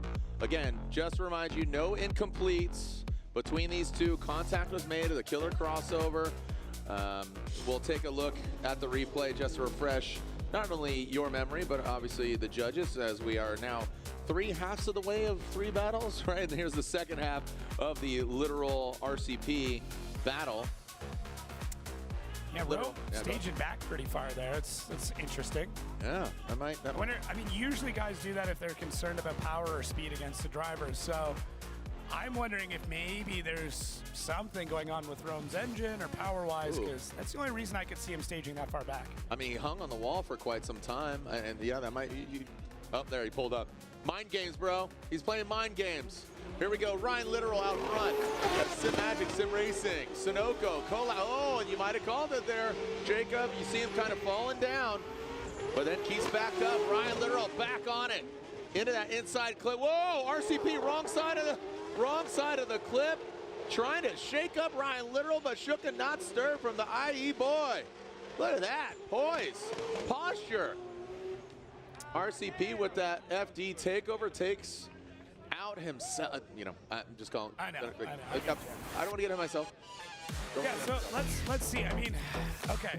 Is there an issue with Rome's car? Not sure. Aggressive on that initiation from both drivers, but Rome back in the car and just a little bit too much. Well, Ryan Litteral very smooth out front. His consistency has been incredible. Transitions nice and early there, but Rome kind of transitions later on, which pushes them wider. And now through here, you can see Rome adjusting the car. You can almost see into the car to see how he's moving the steering wheel to try and feed the car a little bit closer. So look at Rome, too aggressive on that initiation, backs the car in, and then from here, it's kind of the Ryan Litteral show out front while Rome has to fight to get back into the actual battle. So transition-wise, this is where we talk about you can kind of play this track a little bit differently. Some drivers choose to transition off inner clip really early. Some choose to hold it for a long period of time and then transition later. Either way is accessible, but judges have scores in already. They know what's up. Yeah, and again, didn't want to, give away too much, but we obviously know the answer there. Ryan Litteral gets the win. Sim Magic, Sunoco, Collab, RBS15. Unfortunately, RCP and the Garagistic Pedal Commander BMW is knocked out with the Vitour tires, but now he's going back to the pits, and he's going to make sure that Shanahan has the best vehicle possible. So we're going to be moving on to Robert Thorne and Brandon Sorensen, where we had that little that back left, and he stayed in it. He did stay in it. Hey, FYI drivers, if you smash that hard, just back off. Just back off. If you're in the chase position, don't go full ham. Like, just reel it back in. Yeah. You never know what you can cause here. All right, Robert Thorne did call that comp timeout, that back left corner, so he shut it down the chase position. Brandon Sorensen was not at fault, so I got to assume Sorensen is going to dial it back maybe a little bit. You don't need to go to 11. Let's see a good 8.5 chase run. He should lock it in, but Thorne, expect a big initiation from Thorne. He throws it in, the thing flies back, but he's locked and loaded. The traditional racer gone drifting. The Smedegard Racing Prospect champion jumping over to pro, and looks like he's doing a good job. Sorensen, he's keeping good composure. Like I said, this is about what I anticipated, an 8.5 from the United States Air Force. Driven experience, BMW. Thorne brings it across the finish line, but that's not going to be enough compared to what Sorensen did on his lead and his chase. I love Thorne's initiation here, and it really shows how the BMWs are able to take off. Throws it sideways, the car hooks up, gets on throttle. And Brandon Sorensen, I mean, we've talked about maturity and drivers growing up and, really reeling things in. And there's almost no driver on the grid that we've seen do that more than Brandon Sorensen over the years. I feel like we've watched him grow up, really. And he does, as you said, he drives at about an 8.5, doesn't get overly aggressive, knows that he's got an advantage, knows that there's potentially more mechanical damage in Robert Thorne's car that maybe he doesn't even know about. So why get too aggressive? Stay in the fight, stay within, poking distance, if you will, but don't door him the whole way through, because if he has a mechanical that, spins out, you could be under the car with wrenches. Absolutely. So we all have to assume which way they're going to slide to the left of Brandon Sorensen after 1 and 2 battles between the two. High flying Brandon Sorensen, the United States Air Force BMW from Las Vegas, gets the win, knocking out the Smedegard Racing. We'll see you next weekend at Grid Life. Mr. Thorne, next weekend Grid Life out there in the Midwest, South Haven, Michigan, Gingerman Raceway. It's always a good time. So we'll see him out there. And Minowa A lot of eyeballs on Minowa after getting that victory, you know, just 16 years old. I'm sure he always talks about sim racing, what he's doing out there. Hey, a happy anniversary to Juku Racing. 20 years, man. A shop that has contributed so much to the drifting world, you know, from back in the day, the S chassis, to now here supporting this upstart Minowa. 14, was it 14 or 16? 14. 14, yeah. Okay. Looks 16. He's tall for his age. He's tall. He's very tall. He's very tall. Taller than you. He looks down on you. Yes, he does. All right, so Minowa and Robbins. Robbins, a dad, a husband, and a drifter from Minnesota. Here we go. Robbins. Supercharged Koenig wheels, Nissan Z, and Minowa. There it is. That's what we're talking about. Is the sim coming into play, the practice, the Kenda tires, ripping out front. Alex Robbins, Minowa. These guys taking out these inside clips. Look at Minowa. Right there, Robbins. Good line. Cannot shake Minowa, the young buck. Yeah. Wow, that was, again, you can't have a good chase run unless you have a good lead run. Robbins put the car in the right spot, but Minowa, what great expertise. He's just getting aggressive, and it's good. And Minowa, being right-hand drive here, is actually having to look across the car during that first outside zone. They transition out. Now Minowa's on the right side, able to really gauge distance. Now, Robbins starts to push really wide here. You can see one, maybe two tires off there for a fraction of time, but very aggressive. Super smooth from Robbins, who now has gotten a bunch of issues out of the way, something they've been fighting for a little bit. They've got solved. I don't want to get into it too much, but you can now see how consistent he is. But Minowa, a driver who also has never driven on a bank until this weekend, looks like he's basically grew up circle track racing with how aggressive he's gotten. So, wow. Really good run from both drivers, and it's only going to get better from here. Yeah, that was amazing. Really well done, Minowa. But like I said, Robbins, great driving out front. Oh, man. Really aggressive. This audio guy bringing snacks. I'm down for that. He's buttering us up. All right, here we go. Let's see. Minowa out front in Juku Racing. 86, and Robbins dives in, but Minowa sticks it to the wall. I mean, dialed. He does hang it out there. He hits the you can see the outside zone indicator. He does tap that. Then tap, takes it out. And Minowa, look at the, I mean, he's a veteran. I mean, he absolutely delivered. Oh, man. Minowa, the young buck, coming from Japan. Yep, he's here. It's so inspiring to see drivers like this. Big, like Japanese flick, very traditional entry into the course, and Alec Robbins has to push wide to accommodate for it. Able to get back into the pocket, and then right here at the transition point, this is when Minowa just absolutely takes off. Picks up so much speed, and Alec washes really far wide, basks in the smoke for the rest of the run, and at that point, there's not much that he can do. But as you said, Minowa just playing so above his years. That sim practice, well said. You can't deny that sim isn't producing this. Yeah, absolutely. Sim Magic, Sim Racing, whatever your setup. But I reference Sim Magic, the official racing simulator of Formula Drift. But wow. And it's supposedly like thousands of hours on each course. He leaves here, goes home to Japan, goes to school, and I don't know when their summer break is or whatever, but he's on it, man. He's probably doing it in between runs. He's like, you know, Max Verstappen. He's racing 2 races in the weekend. Slide him left for Minnesota's own Alec Robbins, or right for the 14-year-old Japanese driver, Hiroya Minowa. Minowa gets the win. Jerry Yang Racing. And, I mean, talk about what Jerry Yang and his camp are producing out of Georgia. What an amazing facility, all that. And a great effort, unfortunately, by Alec Robbins, but he gets knocked out. So, Minowa gets the win, and we are officially more than halfway through our Rockstar Energy Drink Top 32. Adam LZ, guess what? For all you LZ fans out there, he gets a bye. He's going to be under the 16 because Forrest Wang is not here. I know he's doing half the season. He's going to come back on the West Coast swing. I believe he's doing Utah. Nice. He's doing Irwindale. Nice. So that's he's parking this around. He's parking New Jersey. Might be in Seattle. I don't know. I talked to him a little bit. Actually, out at Hyperfest, I was talking to him. He says, I'm going to do more of the West Coast swing. So, all right. Well, while Adam LZ runs, let's throw it down to Lorette Nickel, who's with another young driver, high-flying Brandon Sorensen. He is so ready for that top 16, and I was asking him about the track, and he said, I think everyone's overthinking it. Why do you think that is? Yeah, I mean, when you break it down, it's really just 2 turns, and you know, it's just make it through the course, act like you're out there having fun, driving with your friends, and you know, everyone's overcomplicating it, overthinking it. It's just like, go out there, have fun, lay it down, you know what to do, and just, yeah, go for it. Okay, and you feel like you're right in that plan? Yeah, no, the car is feeling phenomenal right now. It's probably the easiest it's ever been to drive, and I feel like I can keep up with everyone.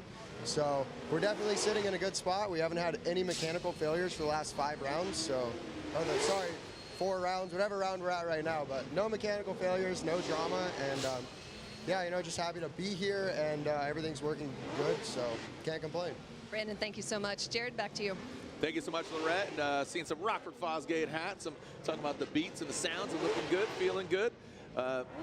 Great little interview there with Brandon, and hopefully, you know, he said, yep, everything's running good. I was like, knock on wood, knock on something. There's a drum roll up here. Everybody's just knocking. Yeah. All right, so here's the second half of Simon Olsen and Rudy Hansen. And again, if you can recall, Rudy Hansen in the chase position, hit the wall, and he called a competition timeout. And Rudy Hansen had to utilize that, so he's a bit at a deficit here. So similar to that of Thorne, right? The Thorne battle and Brandon Sorensen. He's going to throw out probably a big risk-it banger initiation, and Simon just needs to do that 8.5, just like we saw, almost wash, rinse, repeat of Sorensen and Thorne. Now here goes Hansen initiating in. Simon, not an inactive chase, but he needs to be a little more aggressive than that. As Hansen now comes into that inside clip, now transition in that crossover. Hansen, maybe not 100%. You know, you got to think taking that hit, bringing it back, does exceed that line a little bit. But, you know, with that big hit and having to shut it down right there at outside zone 1 on his chase run, I don't think that's going to be enough. Yeah, I mean, Rudy is still an amazing driver, and when you're trying to get the most out of your car to compete with, especially somebody like a Simon Olsen in a field suspension car, you're going to try and dial everything in, and the faster you try and make that car, the harder it's going to be to drive. It's going to be like wrestling a chainsaw. You're just not going to win. And that's what it looks like right here. And he's just not able to get the upper hand at any point in time. The car's fighting him, and you know, Simon just has more time with the car at this grip level, and that's what it comes down to. I mean, he's currently second in points. Great analogy, wrestling a chainsaw. I've never heard that, so kudos to you. I tried. Yeah. I tried so hard, but in the end, it doesn't really matter. Nope. You know? Great album. Rest in peace, Chester. R.I.P. All right, so there's our Air Force replay. And again, Simon, not inactive, but wanted to see a little bit more than that. But I don't think that's going to be enough to offset that big hit. Let's make it official. Slide him left for Simon Olsen. The Norwegian flag flies high once again. And, you know, we saw that, you know, they went against each other in Atlanta. Aasbo got the best of Olsen, undefeated. Yeah. Aasbo and Olsen came a little pat on the head. Hey, bud. Still 3-time champ over here. Put some respect on it. Simon wants that. He wants to take down his fellow countrymen, but didn't happen in Atlanta. All right, moving on. As we saw Adam Mosey with his bye run, he moves on. He'll go against the winner of this battle, Chris the Force Forsberg or Daniel Stuke. And you talked about Stuke's new build. The car looks good. It looks fresh. I love SF-teens. They have a special place in my heart. But Forsberg, another 3-time champion.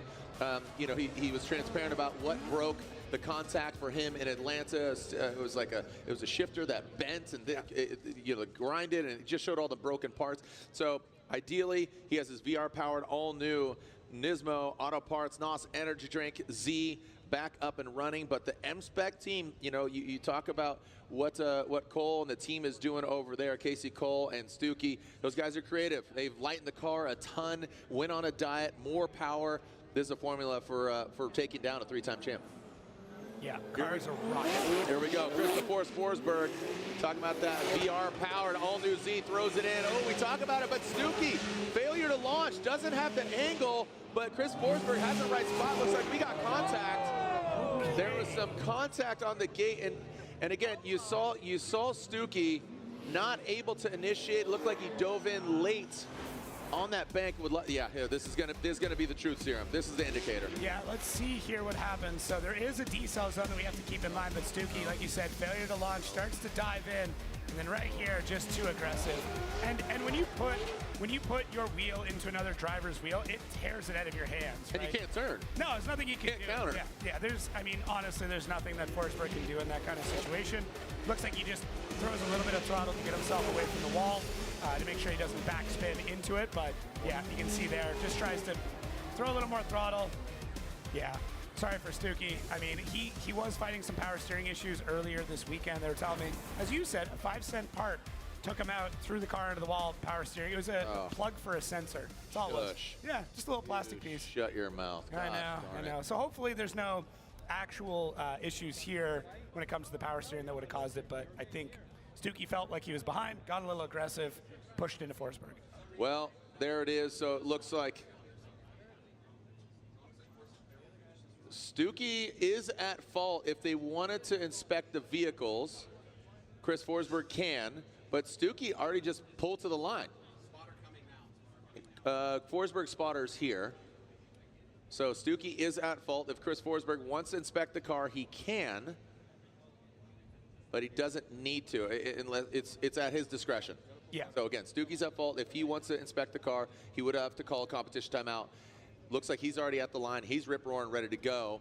Forsberg, his spotter's up here, wrapping out with our officials. Will he take the comp timeout? And it looks like he is heading to the pit. So Forsberg has chosen to take that comp timeout. If Stuke does get hands on the car, he will be utilizing that competition timeout. When we come back, we'll find out what transpires here. Forsberg, Stuke head to the pits after some contact. We're still sending it here. Man, 32. Woo! It's heating up. We still got a lot more tires to burn as we send it here at Orlando Speed World. Is there an argument about whether pumice or walnut shell is the best abrasive in your hand cleaner? Not anymore. Fast Orange Premium brings the two abrasives together in one great heavy-duty hand cleaner that includes advanced skin protection. It's our best hand cleaner ever, and that's why we simply named it Premium. Fast Orange. We know a few things about cleaning hands.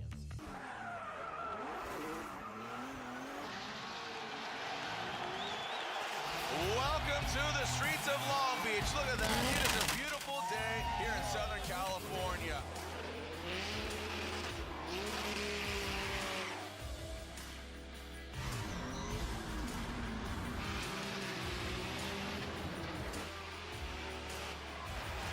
K&N is back for another year as the official air filter of Formula Drift.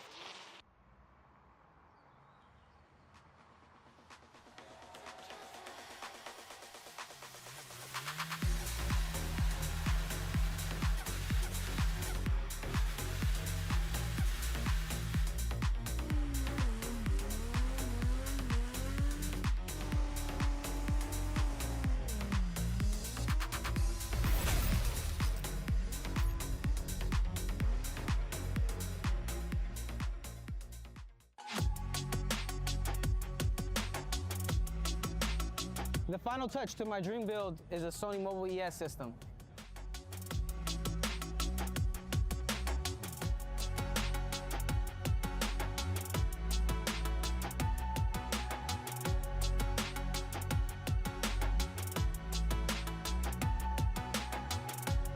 Time to cruise with Sony Mobile ES. On race day, when you want to show everyone out there who's the best. Here we go, Frederick Aasbo. You really need to be focused. I tell myself, I got this. I'm the best there is. The star is Frederick Aasbo.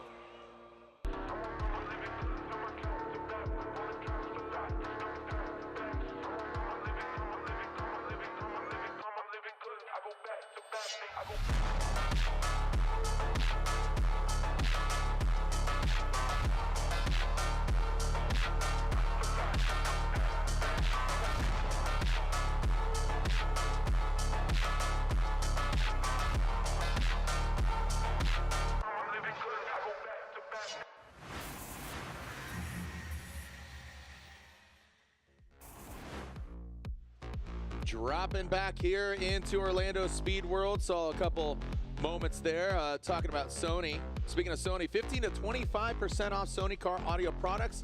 Show specials here in the Midway and every round of the Formula Drift Championship. Here is how our bracket is shaping up. Essentially 4.5 battles left as the first half of the Stuke-Forsberg battle.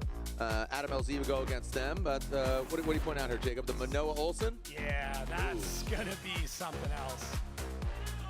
I mean, we're talking about an up and rising star on both occasions, right? Yeah. One of the most exciting rookies versus one of the most exciting veterans. Derek Madison talked to Lorette, and Lorette sent us some info. She says, this is his first battle in top 32 this year. He's had 2 practice laps this weekend. The car's a new setup, more power, grippier tires, and quote, he's just happy to be here and excited to go against one of the best to lay it on the line. He's talking about James the Machine Dean, currently leading the points by only 2 points. And look at that. We can see Olsen and James Dean meet already in the 8. Here we go. James the Machine Dean, that AutoZone Mustang. Derek Mads, the Madison, coming down, chasing down James the Machine. Mads comes in hot. Whoa. Looks like James almost saw it coming for him, right? He's like, whoop, I'll get out of your way. No problem. Here comes the Ford Mustang RTR Spec 5 FD. Sure, Boss Man's watching at home. Von Gittin Jr., I saw he was cheering on his boy Ben Hobson. Some bad luck, some bad breaks here this season for the rookie. Look at how incredible James Dean is, but also how tiny that S15 looks in comparison. Derek Madison, I mean, considering all the struggles he's been through, good for him, getting through the lap, putting on a good show here. As you said, it almost looked like James Dean saw D-Mad flying in through that transition point and just being like, okay, bye-bye, and then takes off. Now, we talked about this before. James is one of the greatest chase drivers of all time. He'll know how to deal with a car that's significantly slower than what he's dealing with right now, but it still adds to the difficulty of it. So Derek is, probably a couple hundred horsepower under what's going on with the RTR right now. Doesn't have the track time on it. Doesn't look bad as a chase, just not as fast. So now James is going to have to dial everything back, calm himself down, while Derek has to also control the amount of adrenaline that's going through his veins right now. And it's like any sport. Sometimes when you detune it, you make just a silly mistake that you wouldn't do. So James Dean, here he is again, having just, a tumultuous season. His car catching on fire on Tuesday at Long Beach, comes back, wins the event. But Madison, he knows who's in his rearview mirror, our points leader. That AutoZone Mustang RTR Spec 550 on Nitto tires now comes around that inside clip, transitions here. So, Derek Madison looks like he's putting the car in the right places. James Dean, like I said, dialing it back just a little bit. Madison, a decent run out front when he got that clean air, looked a lot more confident, but starting out in the chase position, chasing down arguably one of the best drifters in the world. Yeah, I mean, there's definitely a bit of a discrepancy in the runs there. Derek Madison out front. Doesn't get all the way up to the wall, then does a little bit later, pushes pretty wide gear, comes off the throttle, doesn't hit that inside clip. James Dean just playing things kind of safe. But Derek did have a great inside clip too, and then does do a really good job through the second outside zone. You can see him get back on throttle. I would have liked to have seen James Dean a little bit deeper through that zone though. As much as he is playing it safe, there is a point in time where the judges start to look at that and go, oh, well, what is the difference in chase now? Like, how much distance did Derek leave versus James leave? I don't think that's the case here, but it is something you need to be aware of whenever you're chasing somebody. Absolutely. All right, scores are coming in, and I believe you're going to know the answer here. Our current points leader, James Dean, is he still in it? Derek Madison trying to take him out. And 1 vote for James Dean, 2 votes for James Dean, and 3 unanimously. James the Machine Dean, 3-time FD champion, gets the win and advances on, heading towards the pits. Forsberg back here on track. You can see him just off in the distance, and Stuke as well. If you haven't seen it yet, Jared, you'd appreciate him. Derek Madison's team shirts. Oh, party shirts. Oh, they're so great. Yeah. Yeah, Hawaiian. I think that's his. I didn't know St. Louis is a big tropical place. I mean, you've been there. It's hot enough. It's sweaty. The only water I know is either at the pool or the Mississippi River. Yeah, if we put some sand down next to the track, you'd have no idea. Oh, let's do it. I am down. I think the fans would love down by the beach. Yeah, we'll get a couple lawn chairs, some margaritas. Yeah, I'm in. All right, so Daniel Stuke here on the line. He's missing that front bumper. Forsberg had that contact. So don't know if Stuke uses competition timeout. I think he would be amiss to not utilize it because he's at a deficit. Contact was made. He was at fault. So Stuke, M-Spec Performance S15 initiates. Chris Forsberg, again, another scenario in that chase position with a bit of an advantage here. So Forsberg, and whew, that got sketchy. Yeah. All right, so Forsberg doesn't need to continue on because Stuke, the lead car, shut it down, but Forsberg will continue on, just working out the kinks. He's having some issues, but there it is. Let's lock it in. Another 3-time champ in the mix. Talking about Chris, the Force Forsberg, an OG since 2004. Been competing for 20+ years. That Niz Motorsports, NOS Energy Drink, all new Z. I do like the way that Stuckey's team has kind of got this car gripped up right now. One of the other camera angles, you can see that basically he was lifting that inside front tire all the way through. So they've got it dialed in. I mean, it does look a little bit better there when it comes to the attitude and how stable the car is. But obviously something has got that car shutting down. So yeah, tough go there for Stuckey. We talked about it, one of the most beautiful cars. I believe the lightest car on track as well, coming in just over the weight limit for them. And that was their entire goal, is to make it as light and as fast as possible. I mean, he also runs some of the smallest tires. So yeah, just a different way to go about it. All right, so James the Machine, Dean, and here we are looking at Forsberg, and it looks like Chris Forsberg gets the win. Forsberg gets the win. He's going to go against Adam LZ in the 16.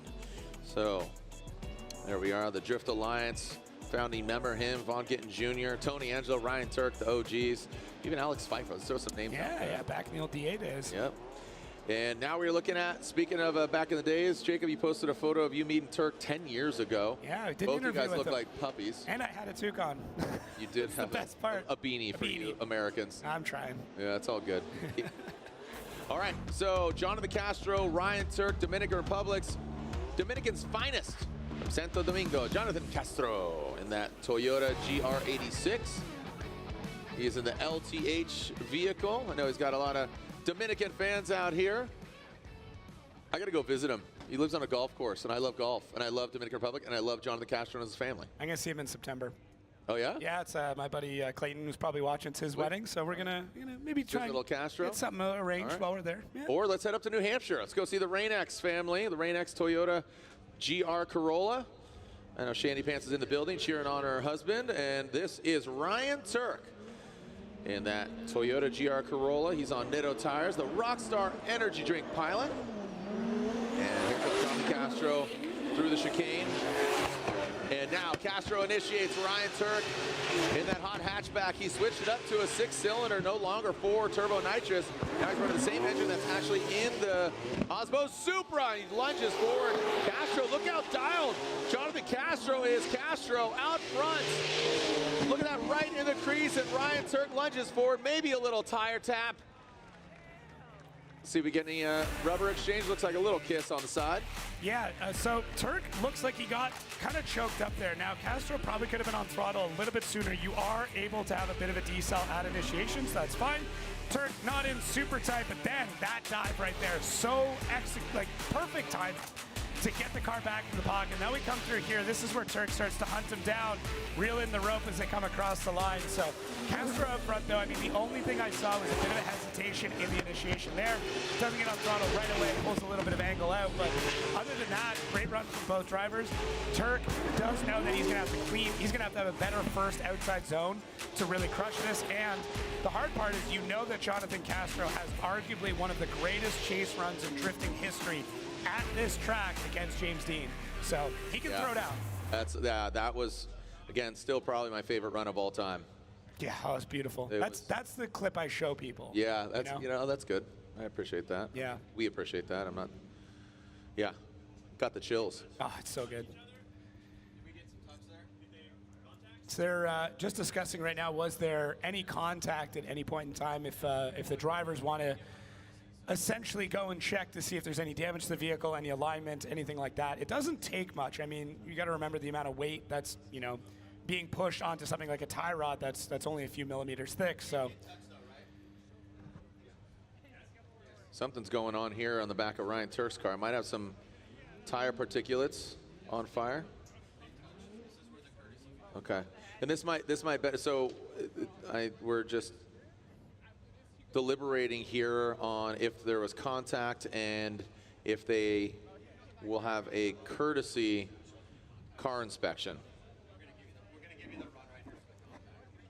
All right, so again, when there is contact, it like you said, just the unit of measure here is, again, is it an incomplete?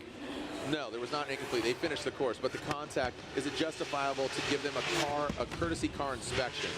So Yeah, so the idea behind this is we're not trying to like figure out fault. So I didn't see it there. No, it's Castro going into Turk right at the end. Oh, okay. No, right there. Ready? I didn't see it. There was not much if there was. I don't think they touched. So the idea behind this courtesy is normally to start putting hands on the car, you'd have to call a timeout, and then we'd have to go through the process of who caused fault. Yeah. And then you're using timeouts. The judges are spending a bunch of time to figure out who caused it, so who gets a 5, who gets a 10. And we run through this entire big process just to have drivers just take a couple of seconds to look at their cars. So the idea of this kind of courtesy inspection is to allow them to take a moment to take a look at things without having to utilize their timeout and without us kind of holding things up to figure out who touched who. So, yeah, this I'm hearing that we're basically just going to allow Turk to really quickly make sure that things are fine. You know, maybe throw some plates on it quick to make sure the alignment is good. If it is not, at that point in time, he'd be calling a competition timeout to actually make those adjustments. So we want to make sure that we're able to provide the best battles possible without delaying the show for an extended period of time. So why not let them just put eyes on it really quick. If they need to take a timeout, they can. But for right now, this just gives them that opportunity to take a quick peek. Yeah, and again, I have Ryan Sage just over to my right, and we're just elaborating on, again, just want to say it verbatim of what Ryan said. Again, if it's not an incomplete and there was contact, they are allowed a courtesy car inspection. Yeah. But Ryan Turk is looking at the back of his car. So if he's trying to get a courtesy, which they didn't have contact, he would need to utilize his competition timeout. Yeah. Just want to say it verbatim. He can look at the front where maybe they touched, but also he did have a little tire fire out back right. So want to make sure that that doesn't, then he gets it. Yeah. Then he takes it. Just want to say it verbatim. No, it's all good. Yeah. So Straight, Matt Field from the boss's mouth. Yep. Matt Field, Dimitri Brutskiy as we advance on. Matt Field, the Beast from the Bay, the Borla Gateway Visual Lean Customs Corvette against multiple prospect champion lunging, surging, but Matt Field looks like good composure. The red, white, and blue past that inside clip. Brutskiy comes down, tucks into the pocket, does take out that second inside clip. Here goes Matt Field into the crease. Good composure by Matt Field, but Brutskiy right there.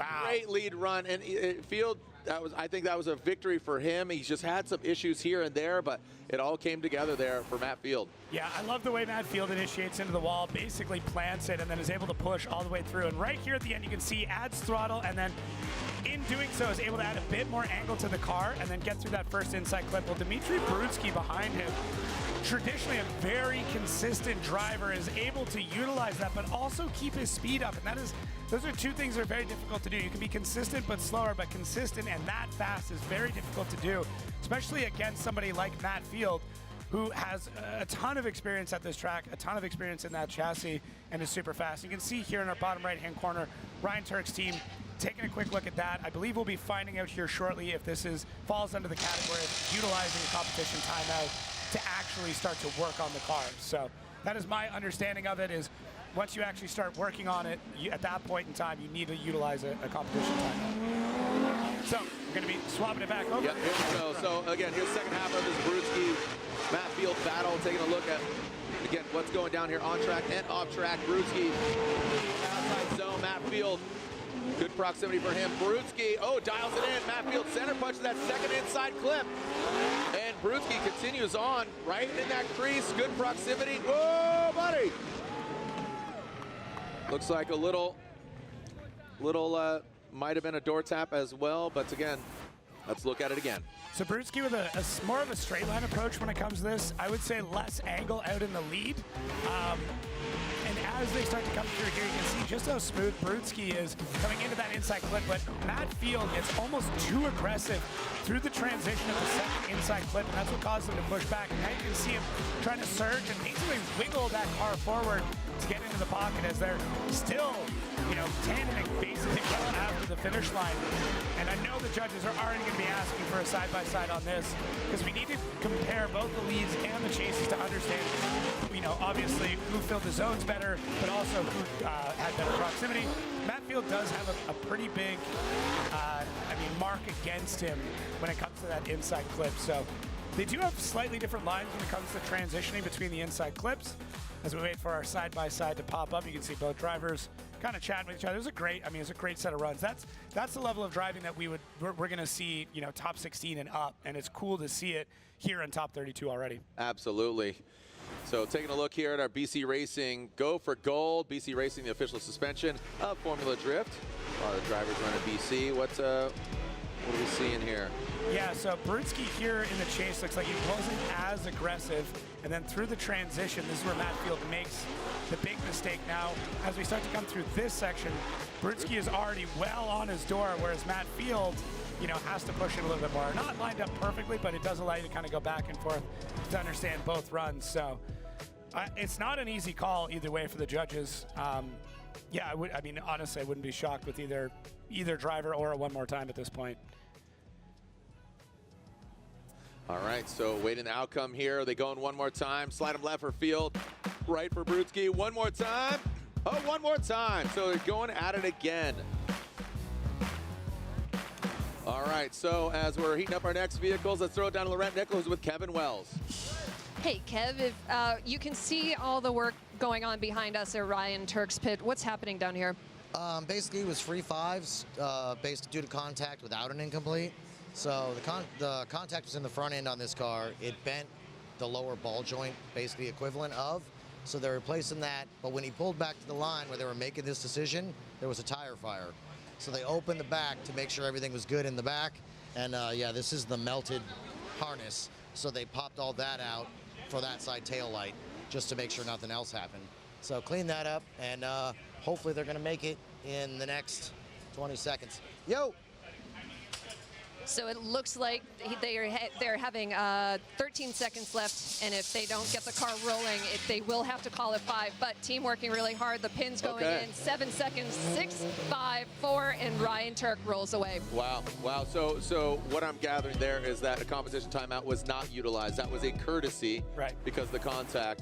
So, all right, there you have it. So, again, Kevin down there, he says comp timeout, the back right tire fire, so they let them do that. That's safety equipment. So, Turk made the courtesy, did not utilize the competition timeout. Here we go with our next battle, Kazuya Taguchi versus Trent Beechum.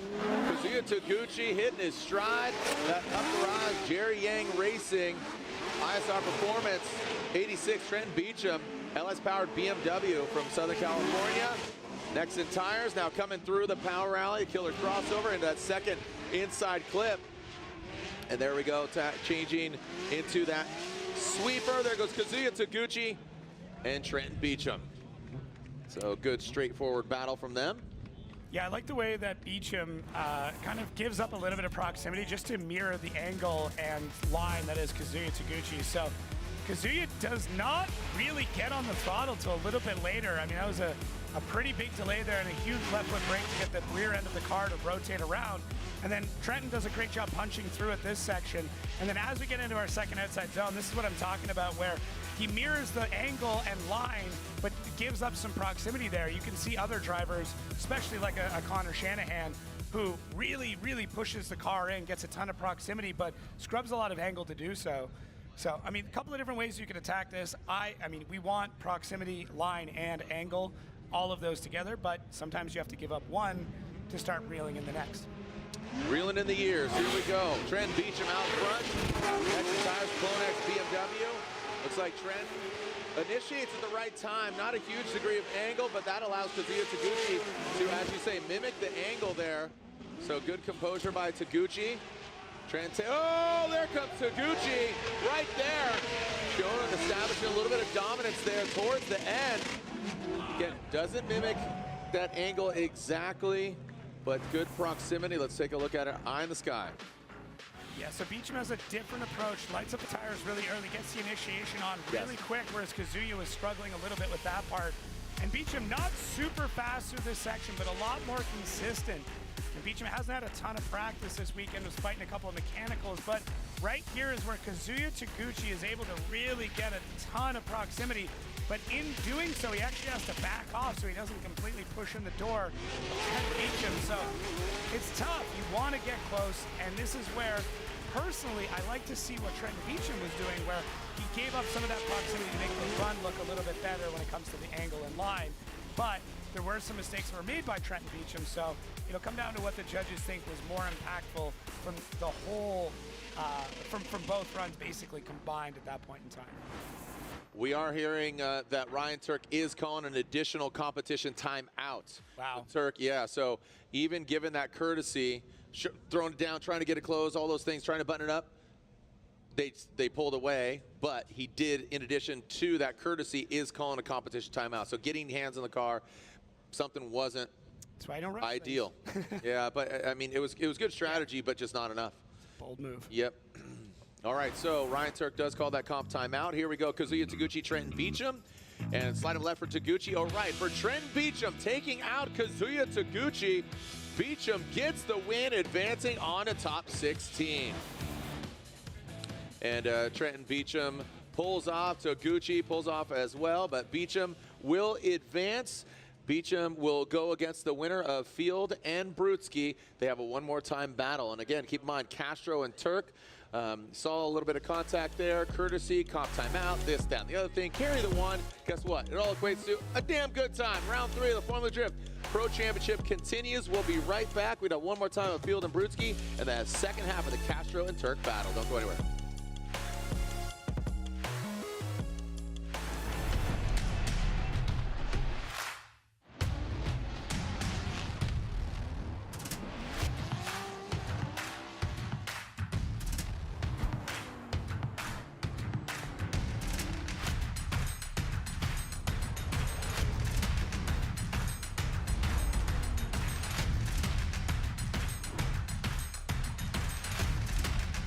GT Radio.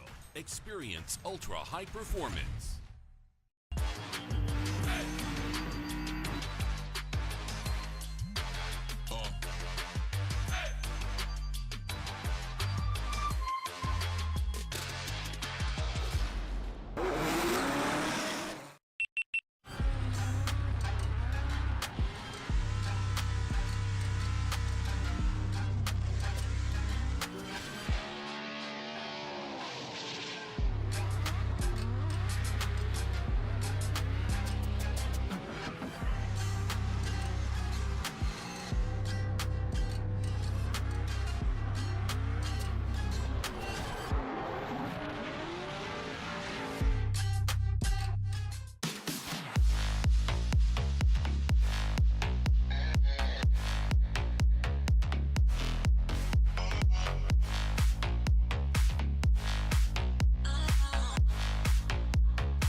On race day, when you want to show everyone out there who's the best, Here we go, Frederick Aasbo. you really need to be focused.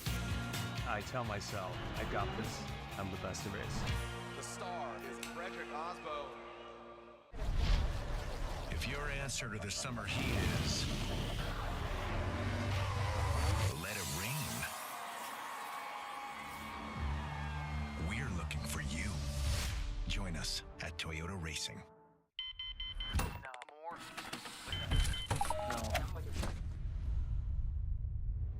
Is this it? This is it!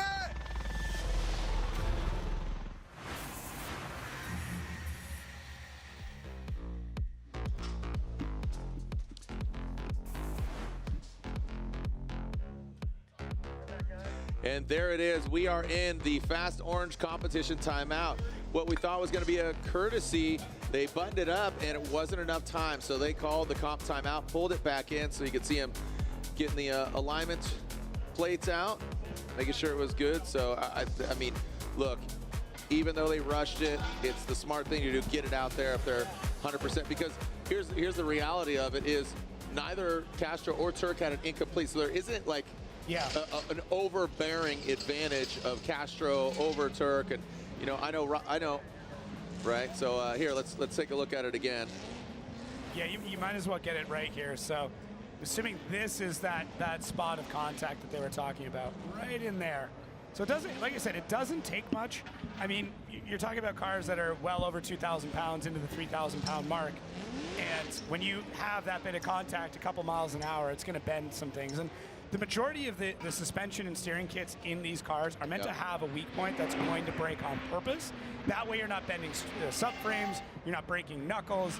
It's going to be something, you know, like a tie rod or some sort of small connector that'll have a failure point built in. Right, yeah, but we're here just analyzing that contact. It was faint, but like you said, that little scotch could definitely disrupt the whole ecosystem of the vehicle. So justified, but again, that was, again, without an incomplete, got the courtesy, but Ryan Turk need a little bit more. And Castro does too. Yeah, both of them get their courtesy. What? It affects nothing. Here we go.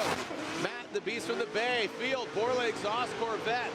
Big angle from him. He knows Brutskiy had an amazing chase run on that first battle. Maybe tune it up a little bit, both mind and body and car. Look at that. You can feel the heat wave here in more ways than one. On the car, on the head, and in the sky. Great job by Matt Field. All right, so taking a look at Matt Field, it does look like he's dialed in a little bit more speed, but so did Brutskiy. I think they both knew, you know, that what each other was going to do. And they see Matt Field just absolutely parallel or perpendicular to the wall there. Coming off the bank looks really smooth, very fluid, not a lot of corrections in there. And then possibly a touch of contact. Thought I saw that from Brutskiy just on the rear end of Matt Field. And I mean, Brutskiy did another great job. I mean, there was no, this is going to be tough for the judges. There was no major mistakes from either driver. What it'll come down to is the proximity part. You could say there was some hesitation, some kind of creeping in there from Brutskiy through this transition here. That's where I was wondering if I thought I saw, no, maybe not. Thought they might have touched there briefly, but Matt Field does have one wheel off for a small portion of the last outside zone. It's going to come down to those fine points, so that's where we're at. Yeah, and again, taking a look at that first battle between these two, I think his, put another quarter turn on that thing, right? Like let's lose this fast, Cole. Here we go, Brutskiy across the nose of the Corvette, never settle. That's the Autosports Prep BMW, and there we go, Brutskiy, good initiation. Matt Field applying the pressure in the chase position down the bank, past the inside clip. Brutskiy, now he's putting the car in the right places, goes again to that sweeping turn. Field surges forward across the finish line, door to door, wheel to wheel. Make some noise for Brutskiy and Field on this one more time battle. Yeah, Matt Field did not want this to go one more time. I think he's sitting there going like, this shit. I didn't want this to go one more time in the first place. I don't want it to go one more time again. And taking a look, you can see Brutskiy looks like he taps the wall just a bit, gets back on throttle, gets the car to angle, takes a little bit different of a line, comes off that first outside zone. Matt Field, where he made a mistake there last time, able to get that corrected right here. This is where Matt Field goes, I'm going to end this with a massive stamp, and that's going to be my tire, and decided to move Brutskiy's car. You know what? If there's anywhere you're going to finish strong, it should be right here, especially at this track. You have an opportunity to really provide an incredible last impression. That second outside zone, not that it's weighed heavier, but it's going to be the last thing that everybody remembers, so that needs to be the area where you do the best. And Matt Field, great job there. So looks like the judges have got their scores in. Yeah, and like you said, that's the last impression. So leave an exclamation point on it. You want to have that presence felt in the judge's mind, in the driver's door, however you see fit. Slide him left for Field or right for Brutskiy. And Matt Field gets the win. The Beast from the Bay gets the win against Dmitry Brutskiy, and that was a tough call. Again, going one more time. Here they are again, tuning it up, turning it up, and this is just, we're only in 32. Yeah. We're only in the Rockstar Energy Drink Top 32, and here is Ryan Turk. Now keep in mind, this is the second half of this battle. We saw the we saw the courtesy being utilized, which means nothing. They get to inspect their cars, they get their 5-minute allotment, button it up, but it wasn't enough for Ryan Turk. He had to call that fast orange competition timeout. Hopefully he got it worked out. This should be pretty good here for the second half of this battle. Ryan Turk will be out front, that Rain-X Toyota GR Corolla against the LTH Dominican's finest, Jonathan Castro, in the Toyota GR86, an all Toyota battle. Ryan Turk pulls to the line, looked like that, again, that front right, ball joint. Had that tire fire, replaced the harness for the taillight, and this is potentially again, without deeming a one more time, this is potentially the second half of this battle. Ryan Turk out front of Jonathan Castro. Here we go into the bank. Goes Ryan Turk, that hot hat. Oh, Castro goes hard. Turk stays in it. Ryan takes a hit, but keeps on turning. Here we go, live free or die is the motto of his state, and now coming on home into that sweeper, comes out of a little bit of a Castro. Aggressive, Dominican's finest, pumps it up. Look at that rubber on the door.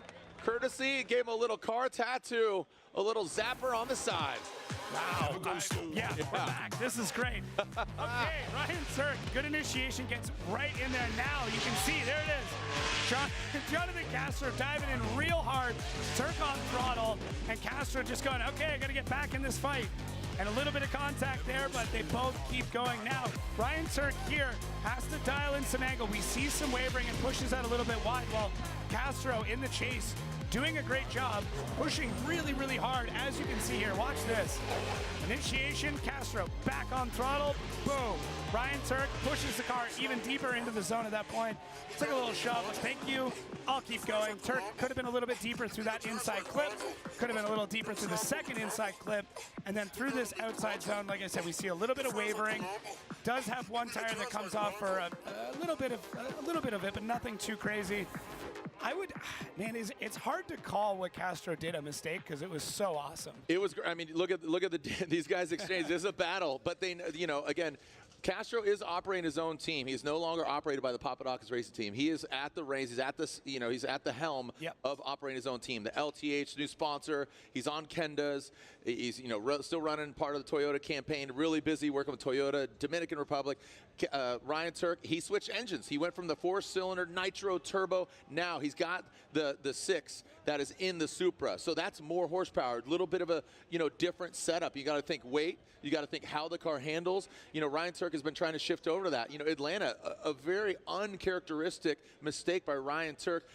They said he had a power steering issue up in the keyhole, the horseshoe, whatever you want to call it. Made the mistake, goes off in the dirt, exited early. So that was a huge blow to his program. So we're going to take a look here at our BC Racing side-by-side. BC Racing, go for gold, the official suspension of Formula Drift. So Castro leading on the left, Turk leading on the right. What do you see, Jake? Yeah, let's focus on the lead runs here because that's going to be the differentiator when it comes to these decisions. So who had a deeper run? It looks like Castro had a little bit more angle through that section. That inside clip there from Castro was a bit better than Turk's. Same thing with this inside clip because both chase runs were pretty good. And this is where Castro in the lead, really able to hold the car at angle for the majority of that time. When we go back to that, we do see that Turk had a slightly better chase in some spots, but obviously there was a huge mistake from Castro at initiation. So what it's going to come down to is was one chase so much better than the other driver, and does that outweigh the mistake that might have happened in the chase? So that's how we're looking at it now. I mean, we used to talk a lot about lead versus lead, chase versus chase. Total impact. Here we go. Castro, one more time. Oh, and look at that. Ooh. And it looks like Vernon says, he says Castro. Big Vern over here. Vernum to earn him right now, but again, he was outnumbered. So 2-1 more times. It wasn't unanimous, but I think it's justifiable. Given the contact here, there. I mean, I'll tell you what, a gladiator of Ryan Turk staying in that. I think that was pretty sweet. So, all right. Well, as we advance on, we'll go back to one more time. And I'd love to be down by the beach. Well, Lorette's down by the beach. Trent Beechum, down to you, Lorette. Well, so happy for him, but he came limping over to me. What injury are you dealing with? We're just dealing with a really bad cramped up leg right now, and it's making it hard to shift, but once you get that adrenaline rushing in the car, it helps forget about it. And you're also dealing with some car issues. Yeah, we've in our last lap of practice today, we lost our throttle cable. In the last lap of practice yesterday, we lost our throttle body. So little issues here and there, but we think we got it figured out now, and we should be good for the top 16. Okay. These small issues aren't going to bother Trent. He's ready to fight, Jared. He says, let's go. Let's leave.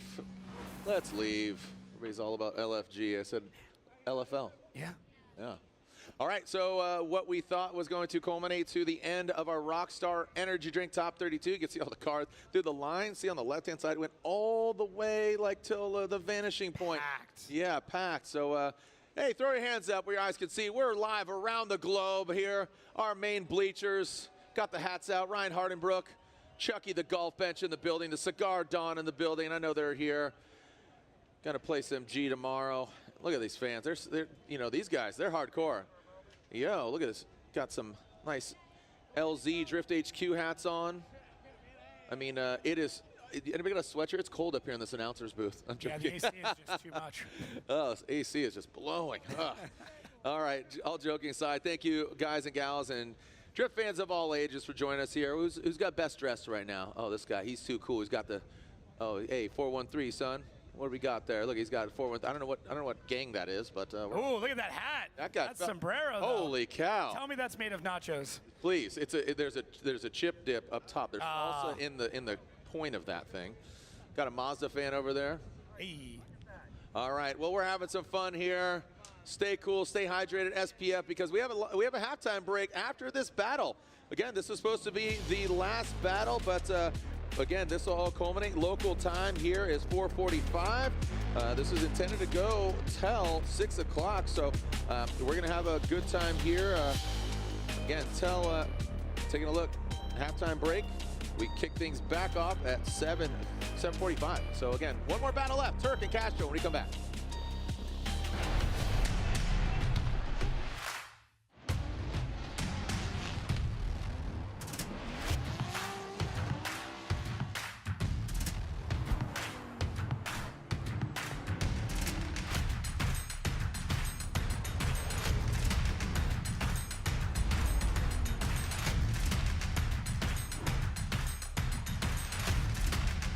GT Radio.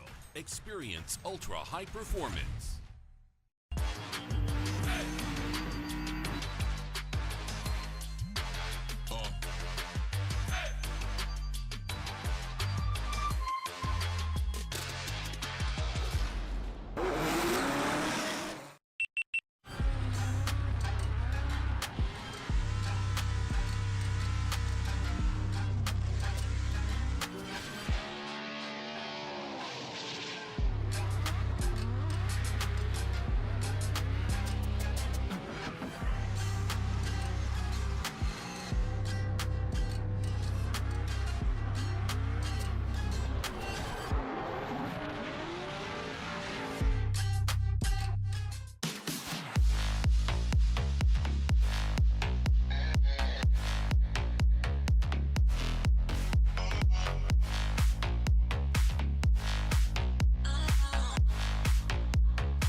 On race day, when you want to show everyone out there who's the best, Here we go, Frederick Aasbo. you really need to be focused.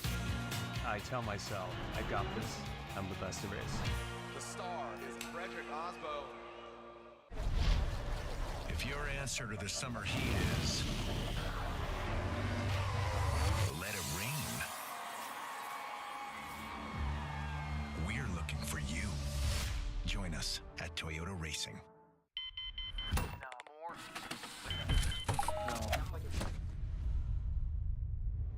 Is this it? This is it!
And we are back.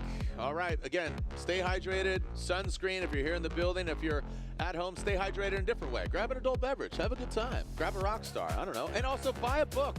You know what, educate. You gotta educate your kids. We got a drifting book for kids. Yeah. ABCs of drifting. I don't know if you've seen this book. It's pretty sweet, so you could buy that for your kid. Pick that up. You got plenty of other things. Also, if you're here in the building, so C is for Clippy Boy. D is for drifting. J is for Jacob and Jared. ABC is for future drifters. Check it out at Eat, Sleep, Race, Fast Kids Club. E is for ECU. That's super cute. Again, my kids just graduated high school. I think I'm going to buy it for Parker. So, yeah, it's all good. I think, that'd be good.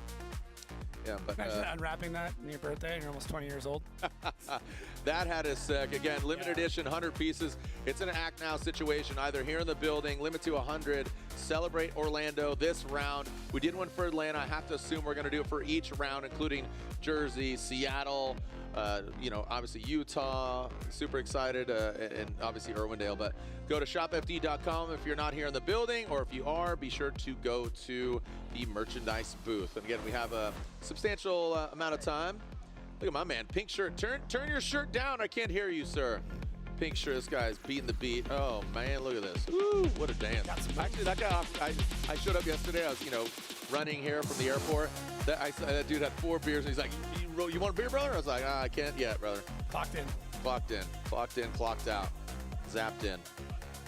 All right, seeing some James Dean fans there, top right. They got their James Dean shirts on. Seeing the Fun Haver.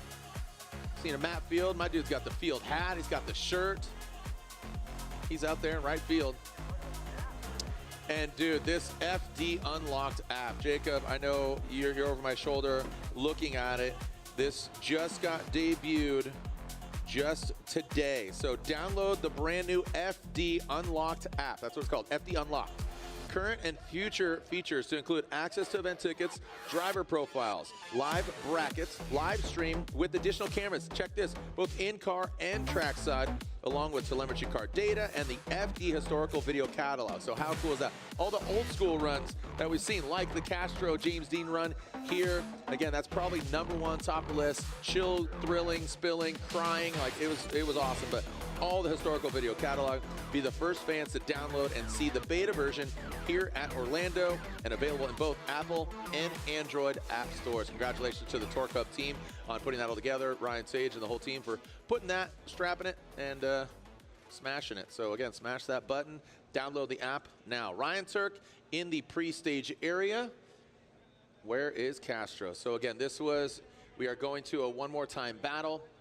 A little tumultuous on that first battle, had the contact. Both of them had the courtesy car inspections. Not enough for Ryan Turk and his camp. Brought it back in, used the CTO, that fast orange competition timeout, and then they got it locked and loaded. And now here they are, forcing a one more time between the two Toyotas. Ryan Turk from New Hampshire in that Rain X Toyota GR Corolla, and Jonathan Castro in the LTH GR86. Here's the bracket. All right. Walk us through, Jake. You talk left side, I'll talk right side. All right, Diego Higa, Nick Novak. What do you think? Who am I picking? I don't know about that. Higa's obviously on a heater, and Nick Novak has been super consistent. Shanahan, Taylor, Hall. Taylor's coming back up. I mean, he struggled a little bit, but seems to be on the rise. But going against Connor Shanahan's not an easy one. Odie and Dylan, that could go either way for sure. This is the problem. I talk too much. No, you talk through all of them, but yeah, that's why you're paid. That's why you're paid the big bucks. Yeah, Ryan Litteral, Brandon Sorensen. That one I'm very, very excited for. And then on the right-hand side, Simon Olsen versus Minowa. Ooh, Olsen currently is sitting in second. Minowa, I don't know how much bank experience he has, and Olsen just seems to be locked and loaded. LZ Forsberg. LZ, more track time probably than anybody here on this track. Forsberg, we'll see if he's running 100%, see if the car, he had technical issues. LZ's running his E36 probably harder than he ever has. James Dean versus one of these guys. And then finally, Matt Field versus Turk Beechum. Field, again, he's been having some issues with his car, the heat, all the factors. And Beechum, he earned that. It's like, oh, Beecham 16? Yeah, dude, he earned it. But we'll see if that cramp plays a role, too. Yeah, he says he's got a cramp on his side, hard to shift. All right, well, you know what we're shifting? We're shifting gears here because we're back to the one more time run of Ryan Turk and Jonathan Castro. Now, Castro will lead Ryan Turk, giving chase. So Castro, the LTH GR86, will lead Turk chasing down. There we go, initiating into the bank. Go Jonathan Castro, Ryan Turk. Not mimicking the angle, good proximity from Ryan Turk. And now coming down into that inside clip, Castro takes it out. Ryan Turk has to pull back quite a bit. Now he looks to see if he can get to that smoke pocket. Castro right there in the crease. Castro put the car in the right spot. Castro, really good job. Out front, consistent, really good fluidity. Take out that inside clip, but let's take a look at it again here, Jacob. Yeah, so let's look at Castro in the lead first, and you can see how fluid and smooth he is here through the first outside zone. Could have been slightly deeper, but not much. Punches that first inside clip. Now, in that second inside clip, could have gotten a little bit deeper through that section, and this is where I would have liked to have seen a bit more angle out of Castro, but he's so smooth. Right at the end, I mean, he's kind of scrubbed out a little bit of angle, not much, but you can see that he's not moving the steering wheel at all. And now it looks like we have another tire fire from Ryan Turk. We see the hatch is open. I mean, very convenient to have the hatch when it comes to having to take a look for it, but wow, okay. Yeah, this is where it gets treacherous because he has a tire fire. He's utilized his competition timeout. Can he run? You know, this is where I'm playing, you know, inquisitive guy, defaulting to the rule book, where I'm going to lean on judges, staff, and everybody. I know, but still. Is he able to run with his car being, extinguished and just pulling to the line? I mean, if it's the running, it's running. I mean, we've seen how many tire fires. Do you remember the Chris Forsberg one? Absolutely. Where it went off and on, and he's had more tire fires than anybody. But I don't know why. You know, this season we are seeing a lot more tire fires. But collectively, Chris Forsberg always gets them at Irwindale. I remember the old JDM's, the JDM, which one? The Falcon S15. It caught fire and then extinguished, and then hit in the Z multiple times. I mean, one, they obviously have to clean those parts of the car out. Like, you get so much buildup in there from shredded tire, especially here. But the tire temperatures on the external, basically on the outside of the tire coming through that last zone, are at the point where they can self-combust. Like, that's how hot these tires are getting. Right. Even 15, 20 minutes later, the tires are still almost too hot to touch. So, I mean, it could also be, too, like, where his vent is coming off of the fuel tank. If that goes in, if that's in a bad spot, I don't know. Yeah, we've seen that. We've seen that kind of Oppenheimer situation where, obviously, James Dean earlier this year. Yeah. Odie, in Atlanta, one more turn for glory, and the rod goes out of the bottom. Talking to Papadakis, coincidentally and ironically, rod falls out. Fuel, oil, nitrous, boom, blows the blower off, and right now the collective tire particulates. So with Ryan Turk not having a competition timeout, it needs to be deemed safe by FD officials. Obviously, him on the line, he knows he doesn't have a comp timeout. Supposedly, obviously, it's safe. So here we go, the second half. The tire fire, Ryan Turk, the Rain X, Toyota GR Corolla out front, and here comes Jonathan Castro in that Toyota GR86. Oh, look at that, tip to tail. Goes Castro, he throws it in. Ryan Turk, good angle, risking it for the biscuit, high on the bank. He says, starting on fire, why not slam it into the wall? Now coming into that second inside clip, Castro dives in on the inside. Ryan Turk exceeds the line, and Castro, looks like we got contact there, but keeps on keeping on. Wow, this is a dogfight right now. Two Toyotas just banging doors, and we're only in the 32, Jacob. Yeah, all right, let's take a look here. So Castro very aggressive in the chase. Now, Turk could have had a bit more angle through that first section, and Castro has to back out to make sure that he doesn't hit Ryan Turk in that part. Great job through that first inside clip. Second inside clip could have been a little bit deeper, and right here, Castro gets completely buried in smoke and just decides to throttle through it. And you see where that contact is made.